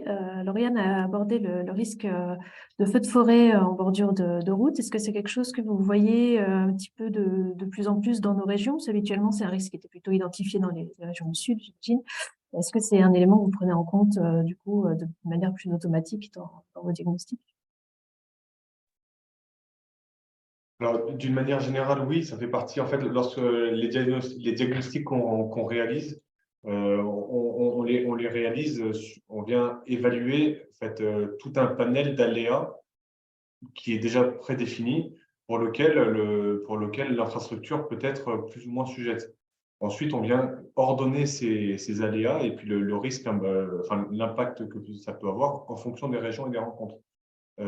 C'est ce que je disais, c'est qu'on a aussi la prise en compte des aléas actuels et des aléas futurs. Et le risque incendie fait partie des aléas pour lesquels certaines régions aujourd'hui ne sont pas impactées, mais pourraient l'être dans les années à venir. Concrètement, localement, on a eu un incendie, alors c'est du côté de Buis-en-Gleine, donc à l'extrême, de mémoire c'est dans la Nièvre, mais donc à la frontière entre la Nièvre et la Saône-et-Loire. Des incendies dans le Morvan, on en a peu, et c'est probablement quelque chose pour lequel on pourrait être confronté de plus en plus les prochaines années. Merci pour cette précision. Il n'y a pas d'autres questions dans le module, mais n'hésitez pas à continuer à poser vos questions pour y revenir un petit peu plus tard. Je vous propose qu'on passe au deuxième témoignage.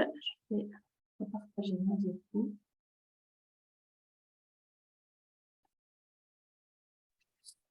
Et on va pouvoir maintenant parler plus particulièrement des réseaux électriques. Donc, on a évoqué tout à l'heure avec Vivian Despoesses le besoin pour les gestionnaires de réseaux électriques d'anticiper les risques liés au changement climatique. Et donc, je vais laisser la parole à Pascal Laude, qui est directeur adjoint de la direction régionale Bourgogne d'Enedis, et qui va nous parler de la vulnérabilité des réseaux et des actions d'Enedis pour améliorer la résilience des réseaux face aux enjeux du changement climatique. Bonjour à tous et merci de nous donner la parole. Alors, j'ai pris le choix de faire une présentation qui n'est pas trop technique et trop technologique parce que je pense que ça va être un petit peu embêtant voilà, si je vous montrais des photos de câbles ou des choses comme ça. On a choisi de vous faire une présentation qui permet de vous montrer l'évolution du réseau public de distribution puisqu'il est en train d'évoluer. Donc, je vous ferai une présentation un petit peu d'Enedis en quelques chiffres et notamment des chiffres sur la résilience, le critère de coupure et puis sur le nombre de kilomètres et de tours de terre que Enedis gère. Je vous parlerai un petit peu de la modélisation du réseau climatique sur les aléas climatiques. en faisant un zoom sur trois moyens d'adaptation, et notamment sur la partie mesure, ce qui a été dit tout à l'heure pour faire du prédictif. L'évolution du réseau sur le changement climatique, pour nous, c'est d'accueillir aussi tout le niveau système électrique et puis les attentes des consommateurs, donc le développement des ENR, la mobilité, le développement des pompes à chaleur. Tout ça vient modifier la structure même de notre réseau. Donc, on doit s'adapter à ça aussi. Et puis enfin, la résilience et le temps moyen de coupure ne peut pas se faire sans les hommes et les femmes de l'entreprise. Donc, nous avons une démarche RSE, puisque nous, voilà, Enedis, gestionnaire public du réseau de distribution, cherche à devenir une société à mission.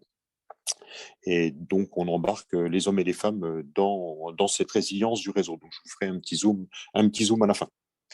Le système de réseau de distribution, de réseau de transport et de distribution d'électricité en France, avec une partie interconnectée en Europe, a été construit de la manière suivante.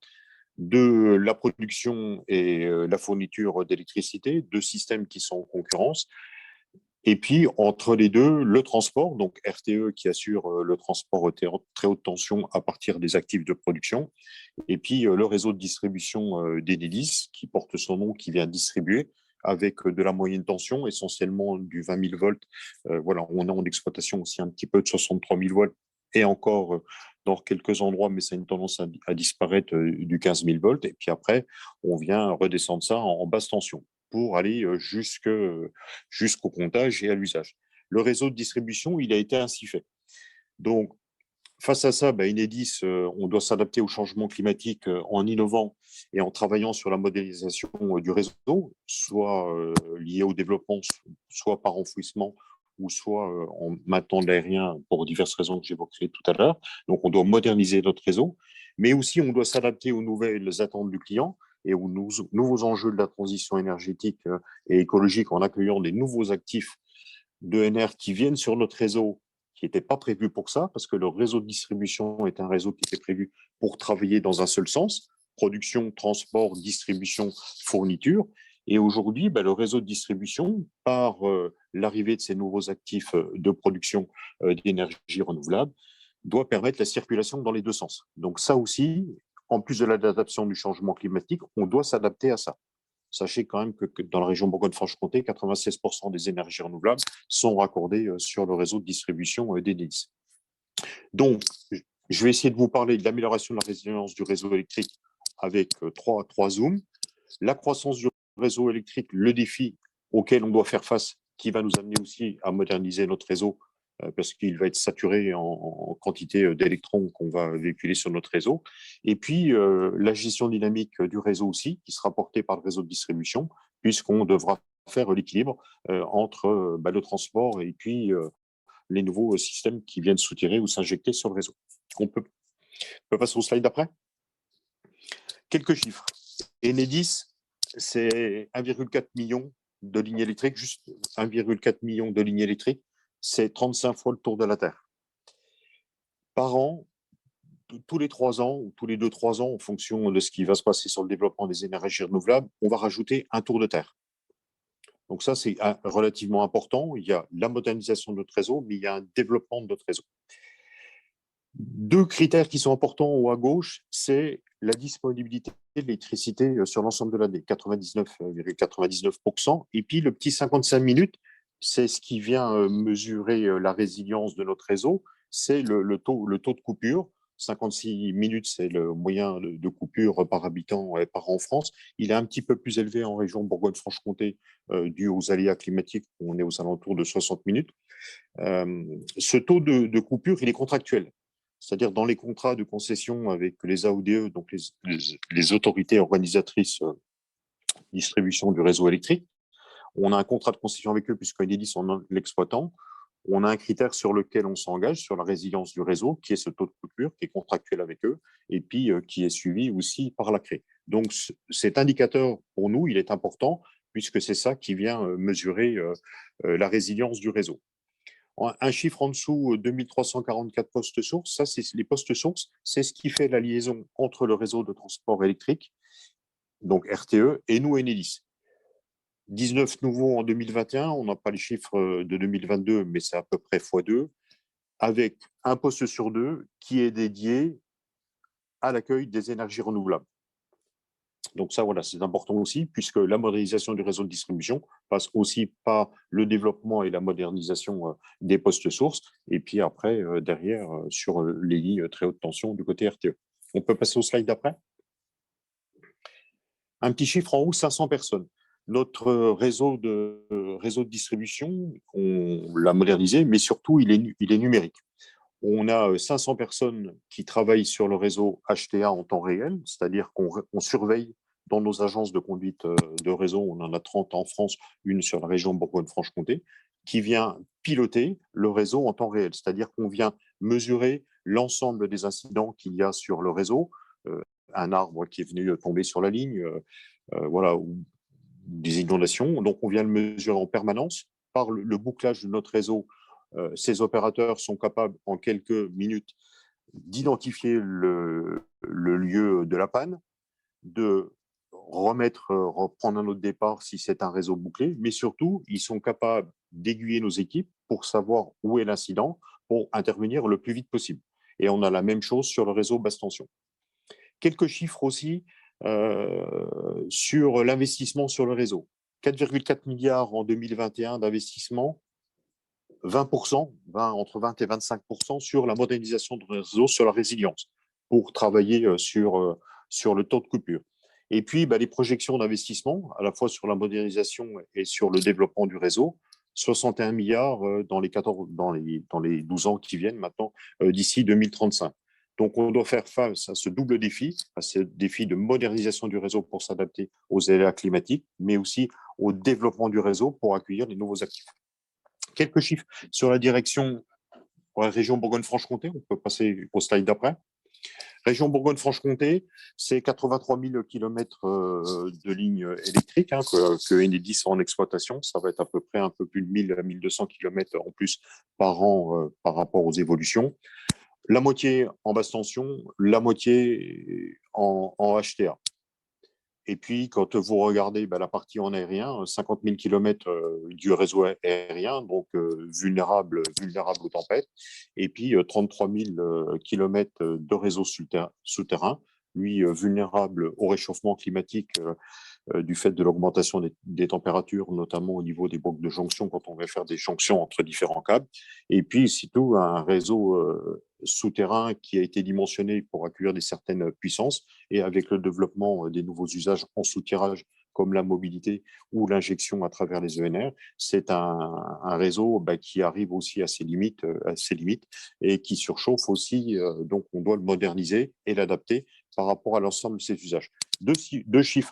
151 millions d'euros d'investissement sur la partie modernisation du réseau. Et puis un petit chiffre en bas qui n'est pas neutre, 8,6 millions, entre 8,6 millions et 9 millions sur les lagages. Je ferai un petit zoom sur les lagages pour montrer comment on va s'adapter avec les lagages sur le changement climatique. Alors, la modernisation du réseau, c'est d'une de nos priorités par contrat, puisque dans la résilience, on a le taux de coupure, donc on est obligé de s'adapter. La modernisation de notre réseau, il se passe de deux manières. Par l'enfouissement des lignes. Il y a des endroits, parce qu'on est soumis à des tempêtes relativement régulières, et il y a des zones sur le territoire, plutôt dans le rural, qui sont définies malgré la modernisation du réseau aérien. Les tempêtes étant de plus en plus violentes, fait que ce réseau est relativement fragile. Donc, une des solutions, c'est de l'enterrer. Mais surtout, ce qui a fait évoluer la résilience de notre réseau, c'est le passage en numérique et la mise en place des contrôles commandes qui s'est fait au cours des années. Mais aujourd'hui, l'ensemble de notre réseau est piloté, ce que je vous ai dit juste avant, et ça, c'est relativement important. C'est important parce qu'on s'est doté aussi d'outils météorologiques, puisqu'aujourd'hui, on a nos propres données météorologiques qui nous permettent de savoir ce qui va se passer en fonction de la météo, avec de l'intelligence artificielle, aussi d'abord du comportement prévisionnel de notre réseau. Alors, ça ne va pas éviter quelques coupures comme on a eu ces 3 jours-ci en Saône-et-Loire, dans Lyon et en Côte-d'Or et dans la Nièvre par rapport aux aléas climatiques, notamment sur le vent sur dimanche et puis hier sur la neige collante. Mais ça nous permet, comme ça a été dit tout à l'heure, de nous prépositionner avec les équipes, c'est-à-dire de mobiliser les équipes, de préparer nos groupes électrogènes, d'aller chercher des groupes électrogènes complémentaires sur nos plateformes Serval. Donc, ça nous permet d'anticiper. Et ça, c'est relativement important et ça, c'est une véritable évolution. Deuxième évolution aussi, quand l'agence de conduite de réseau a localisé la panne, aujourd'hui, on a des pilotes de drones, on en a un peu plus d'une vingtaine, qui nous permettent de venir aller chercher d'une manière un peu plus précise sur la localisation de la panne. Et puis, ces pilotes de drones qui se substituent de plus en plus aux hélicoptères nous permettent de faire de la maintenance préventive. Donc, modernisation du réseau, le numérique qui nous permet de le préparer et puis de s'adapter aux aléas climatiques et de prévoir et d'anticiper, essayer de remettre le courant le plus rapidement possible. Après, il y a des aléas climatiques voilà, qui sont de plus en plus violents. Saône-et-Loire, je pense à la tempête de 2021, le 24 juillet 2021 en Saône-et-Loire, hein, qui a mis à terre pas mal, quelques mètres de réseau. Voilà, ça, c'est un nouveau changement climatique sur lequel on n'avait pas forcément l'habitude. Et puis l'arrivée du feu aussi, hein, puisque dans le Jura, voilà, on a eu des départs de feu l'été dernier, voilà, qui vont nous obliger à nous adapter d'une manière un petit peu différente. Et puis, pour slide d'après sur l'adaptation au changement climatique, les lagages. Les lagages, parce que notre réseau HTA, celui-ci restera aérien et ne sera pas enterré. Par définition, on élague notre réseau tous les 4-5 ans. C'est ce que vous voyez sur la photo en haut à droite, hein, là, une photo un peu plus foncée où vous voyez les lagages. C'est-à-dire, le long de notre ligne haute tension, on vient élaguer de chaque côté de 5 mètres pour éviter qu'il y ait des arbres qui poussent dessous et qui viennent voilà, taper sur la ligne. Et puis, pour éviter que des branches sur le côté aussi viennent provoquer des défauts sur la ligne. Donc, voilà, on vient élaguer autour de 5 mètres. Et en fait, cet élagage, il n'est plus suffisant pour deux raisons. Avec le changement climatique et la sécheresse, voilà, on voit que le sol en dessous, on arrive plus à maintenir l'eau avec les fortes pluies. Et en fait, on vient faire artificiellement des zones d'inondation en bas de ces lignes-là qui nous posent d'autres problèmes. Mais surtout, le sol est en train de sécher, donc les souches des arbres sont relativement fragiles. Et en élaguant, en fait, on vient fragiliser les arbres qui sont à 1 ou 2 mètres à l'intérieur de la forêt. Et puis, au moindre coup de vent, viennent tomber sur les lignes parce qu'ils sont beaucoup plus hauts. Donc, on est en train de réfléchir, et puis sur deux expérimentations, à faire de la végétalisation basse, donc de mettre des mini-arbustes ou des arbrisseaux sous nos lignes HTA pour maintenir l'eau et puis maintenir aussi la faune et la flore, et pas faire uniquement que du broyage. Mais dans une expérimentation un peu plus élargie qui est portée dans le Val-Suzon par la région et puis sur des fonds européens, on regarde pour faire de l'élagage élargi, alors plus sur 5 mètres de chaque côté de la ligne, mais entre 30 et 60 mètres. Alors, pour faire un élagage qui sera beaucoup plus large, mais qui permettra de positionner des arbustes et de maintenir la biodiversité sur une période de 15 ans, 30 ans. Donc, qui permettra aussi une stabilité des sols, qui permettra d'absorber les eaux aussi, et puis surtout, qui évitera aux arbres de tomber sur les côtés, sur la ligne. Donc, ça, c'est vraiment une adaptation aux aléas climatiques pour faire face aux fortes chaleurs, pour faire face aux pluies, et puis pour préserver aussi la biodiversité sur nos lignes, et puis éviter voilà, que des arbres tombent sur la ligne, parce que bon, malheureusement, c'est encore un des incidents qui est relativement important dans les coupures actuellement. Voilà un exemple. On peut passer au slide d'après. Alors là, je vais aller un petit peu plus vite, mais que vous ayez quand même quelques idées de ce qui se passe. On peut passer au slide d'après. Bon, sur la transition écologique, hein, ça, vous savez que c'est une dynamique majeure, hein, que la consommation d'électricité va augmenter hein, par l'arrivée des nouveaux usages pour mettre fin aux énergies fossiles. Donc, ça doit nous obliger à adapter notre réseau, à moderniser notre réseau qui n'était pas fait forcément pour ça au départ, puisque c'est un réseau de distribution. Ça modifie notre activité, notre modèle historique. Hein, voilà, ça c'est important que vous l'entendiez aussi. Et puis après, bon, il y a tout ce qui est mobilisation politique, ça je ne veux pas en parler, vous êtes tous au courant, donc je ne veux pas en parler. Donc notre réseau, qui était un réseau de distribution, comme je l'ai dit auparavant, hein, production, transport, distribution, aujourd'hui, ce qui se passe sur notre réseau, c'est un réseau dans les deux sens. Un réseau dans les deux sens, c'est-à-dire qu'on a des actifs de production d'énergie renouvelable qui viennent en injection sur notre réseau. On a du stockage qui vient à la fois soutiré et injecté sur le réseau. On a le véhicule électrique, qui aujourd'hui, le véhicule électrique est un véhicule électrique qui est en soutirage et puis, qui demain, voilà, avec les capacités de stockage, avec le fameux véhicule to grid, en tout cas que développent les constructeurs, qui pourra être un outil de mise à disposition de l'énergie sur le réseau. Et puis, cette numérisation du réseau doit nous obliger à piloter tout ça. Et si je vais un petit peu plus loin, le slide d'après, on a des choses nouvelles qui arrivent, notamment sur l'autoconsommation. Alors, l'autoconsommation individuelle, bon, ça, c'est une chose classique. Je vais installer des panneaux solaires pour soutirer. Et puis, on a l'autoconsommation collective sur le réseau moyenne tension HTA. L'autoconsommation collective, c'est quelques producteurs qui décident de partager leur consommation avec différents consommateurs. Et à ça vient s'ajouter un soutirage complémentaire sur le réseau. Et en fait, le réseau de distribution est en train d'évoluer aussi pour s'adapter à ces projets d'autoconsommation collective. Alors, les premiers projets d'autoconsommation collective étaient sur des lotissements et dans certains cas sur les réseaux privés, mais les projets d'autoconsommation collective sont en train de s'élargir puisque le dernier décret donne un périmètre de 2 km en urbain et 20 km en rural, fait que le réseau de distribution va servir à autre chose que de distribuer l'énergie. Il va en injecter, il va le redistribuer à d'autres usagers.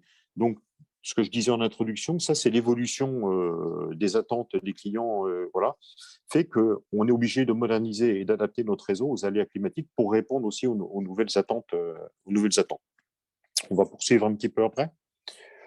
Les énergies renouvelables, bon, sur la région, on est sur une région ici à énergie positive.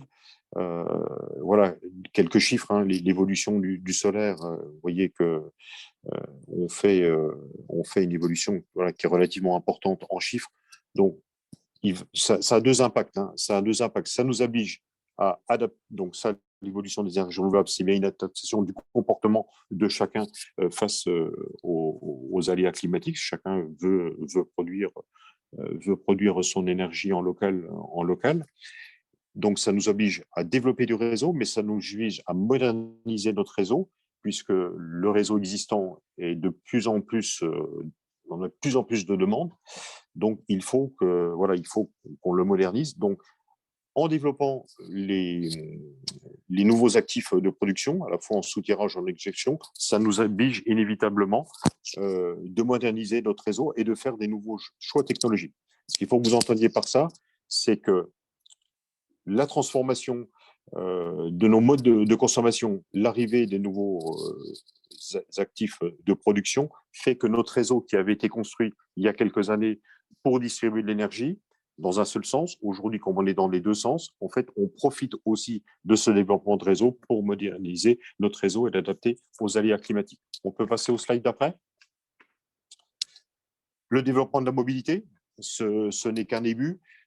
Ça ne fait que s'accélérer. Les schémas directeurs arrivent. Voilà les annonces 2035 de plus de véhicules thermiques.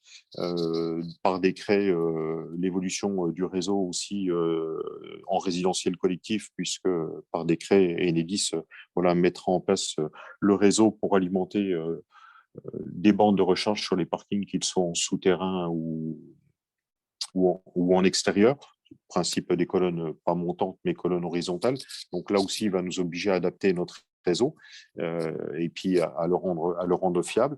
Et puis surtout, dans cette gestion dynamique, à piloter ces nouveaux soutirages qui vont vraiment fragiliser notre réseau, parce qu'ils vont l'emmener jusqu'à sa limite. On peut passer après, bon, après tout ce qui est développement de l'hydrogène, du biogaz, et puis ces intégrations sectorielles de multi-énergie. Donc voilà, on voit que notre réseau de distribution qui avait été conçu pour du descendant, voilà, on le numérise, on l'adapte aux aléas climatiques. Et ce qui avait été dit tout à l'heure, si il n'y a pas de numérique, il n'y a pas de pilotage. Aujourd'hui, il y a du numérique sur le réseau, donc il y a du pilotage. Voilà, un petit zoom sur les lagages pour vous dire voilà, ce que l'on cherche à faire pour essayer de minimiser les impacts que l'on a sur notre réseau, sur les aléas climatiques. On peut passer au slide d'après. Ici, vous avez voilà, une petite slide qui vient résumer un petit peu tout ce que l'on fait au niveau du réseau. Donc, la conduite du réseau avec ses opérateurs qui pilotent en temps réel. Le compteur Linky qui nous permet voilà, de mesurer en temps réel les soutirages et l'injection sur le réseau. Bon, tout ce réseau est interconnecté aujourd'hui et piloté. L'évolution des postes sources, voilà, pour le développement et puis le pilotage avec le RTE. Et puis surtout, pour nous, une chose qui est importante, c'est nos données de météo et le pilotage de notre réseau avec des satellites aujourd'hui, qui nous permet, par ce développement du numérique, c'est de faire de la maintenance prédictive, d'essayer d'anticiper ce qui va se passer sur les pannes et puis de mobiliser nos équipes le plus rapidement possible pour pouvoir intervenir suite aux aléas climatiques. Et puis tout ça ne peut pas se faire si on n'a pas embarqué les hommes et les femmes d'une entreprise. Et ça a été dit tout à l'heure sur la responsabilité sociétale. Donc Enedis a mis ce projet d'adaptation du réseau aux aléas climatiques et puis de modernisation du réseau au cœur de son projet industriel et humain. Et voilà, notre objectif de société à mission, c'est de devenir un service public du 21e siècle. On peut passer au slide d'après, s'il vous plaît. Voilà, dans notre projet industriel humain, on a mis deux choses. C'est réduire notre empreinte carbone de 20% en 2025 et d'être à la neutralité en 2050. Ça a deux impacts pour nous. Puisque plus on va accompagner la transition écologique, plus on va développer du réseau, et puis comme c'est nos immobilisations, plus ça vient dégrader notre bilan carbone.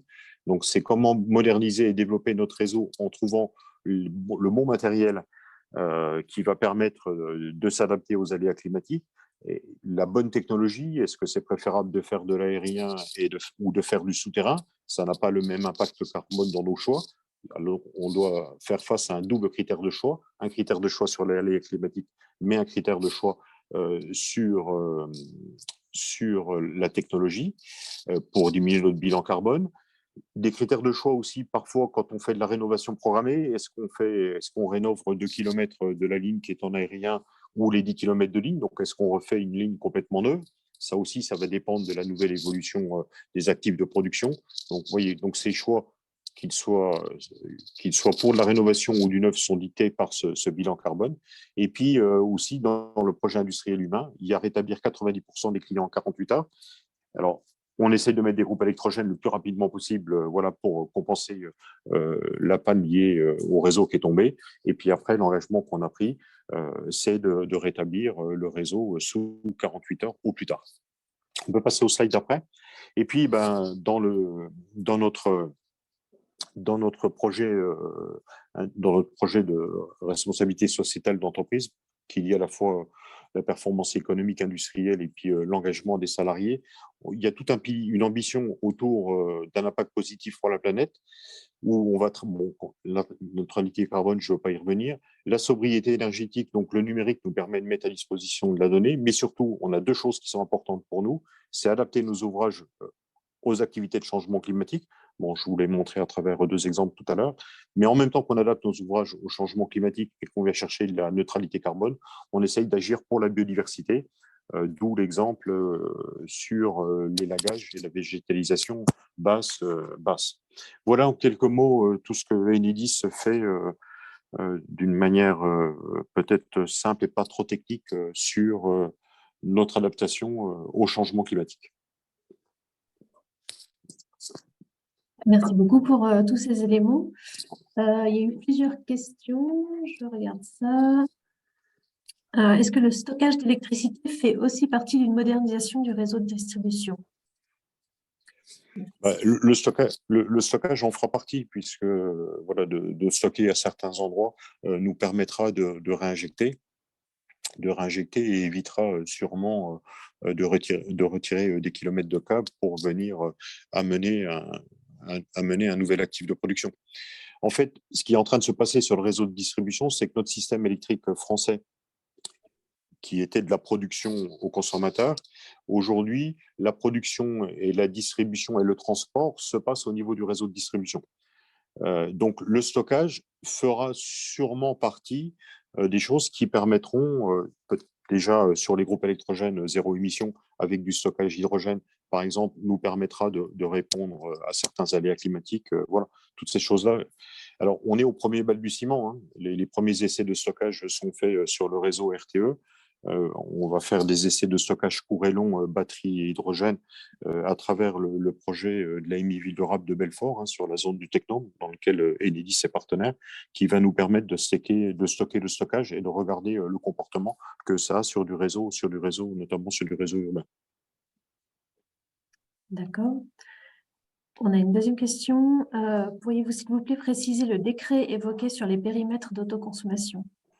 C'est le décret de mars 2021 sur l'autoconsommation collective qui définit le périmètre des kilomètres éligibles à l'autoconsommation collective, à la fois en urbain, à la fois en rural. Alors, je n'ai plus en tête le numéro de décret, mais si vous faites décret autoconsommation collective 2021, mars 2021, vous devriez le retrouver. Mars 2021, d'accord. C'est noté. Mais je vous le renverrai par mail, je vais le retrouver, je vous le renverrai par mail. Oui, éventuellement, Que vous puissiez le diffuser. D'accord, super. Ce serait super.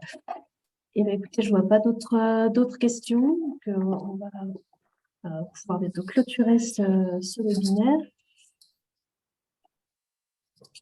Juste avant de clôturer, donc, je voulais vous donner quelques éléments sur la suite. Alors, juste pour contextualiser un petit peu le webinaire d'aujourd'hui, donc, faisait suite aux différents événements qui avaient été programmés en 2022, avec un temps fort qui, je vous rappelle, était le lancement officiel du groupe régional adaptation au changement climatique, le GRAC, en juillet dernier. Voilà, on a aussi plusieurs choses en cours dans un programme d'accompagnement des collectivités sur l'adaptation, la production d'une vidéo sur des retours d'expérience issus des visites de sites, donc sur un retour d'expérience sur le risque de ruissellement sur le bassin versant de la Monson, et puis sur l'adaptation des forêts dans les alentours de Beaune, en Côte d'Or. Et puis toujours des webinaires et une page spéciale Bourgogne-Franche-Comté sur le Centre de ressources nationales d'adaptation au changement climatique, que vous voyez du coup ici à l'écran. En 2023, donc on va poursuivre cette dynamique. On va réorganiser 2 webinaires thématiques avec 2 visites de terrain, donc sur des thématiques qui restent à préciser, mais on vous les annoncera très bientôt. On poursuit le programme d'accompagnement des collectivités. On va également poursuivre des travaux qui avaient été initiés sur le financement de l'adaptation en région Bourgogne-Franche-Comté. Donc, on avait fait un panorama des financements disponibles en Bourgogne-Franche-Comté l'an dernier. Donc, on va essayer de poursuivre ces travaux-là pour qu'ils puissent être rendus publics et utiles au territoire notamment et aux acteurs bourguignons franc-comtois qui souhaitent se lancer sur des actions d'adaptation. On produit des fiches retour d'expérience, donc on a un portfolio de fiches retour d'expérience qui va être publié prochainement. On a aussi une publication repère, donc il y en avait une en 2020, fin 2020, sur les impacts du changement climatique en Bourgogne-Franche-Comté. Et là, donc, on voudrait aller plus loin, plutôt pour donner des clés sur l'adaptation au changement climatique, donc sur voilà, comment mobiliser les acteurs autour de l'adaptation, comment mobiliser la connaissance scientifique, comment mobiliser des financements sur ce sujet. Donc voilà, c'est vraiment pour donner des clés sur l'adaptation. Donc cette publication, elle est prévue fin du premier semestre, donc plutôt à l'été 2023. Et puis, comme d'habitude, vous retrouverez les ressources liées au webinaire sur le site d'Alter. On vous fera savoir quand le replay est disponible. Et puis, sur la page d'Alter où vous trouverez le replay, il y aura aussi donc, les présentations qui ont été faites aujourd'hui et des ressources complémentaires qu'on a pu mentionner. On vous enverra également un questionnaire d'évaluation du webinaire, voilà, pour savoir si on a pu répondre aux attentes que vous pouviez avoir. Et puis, pourquoi pas récolter vos avis, suggestions pour améliorer les prochains webinaires qui seront proposés en 2023. Je vous remets les contacts du coup des animateurs du GRAC, donc moi-même, Camille Buick, Laurent Gritti de la région et Patricia Dubois de l'ADEME. N'hésitez pas à nous contacter pour toute question. Et je vous souhaite une bonne fin de journée. Le lien du questionnaire d'évaluation vient d'être mis dans le chat, donc vous pouvez aller voir directement. Donc, tant que tout est frais et en tête. Et sinon, on vous le renverra également par mail. Je remercie tous nos intervenants pour les interventions qui ont été très, très intéressantes et leurs témoignages sur les actions qui sont déjà menées sur l'adaptation des infrastructures réseau. Bonne journée à tous. Au revoir.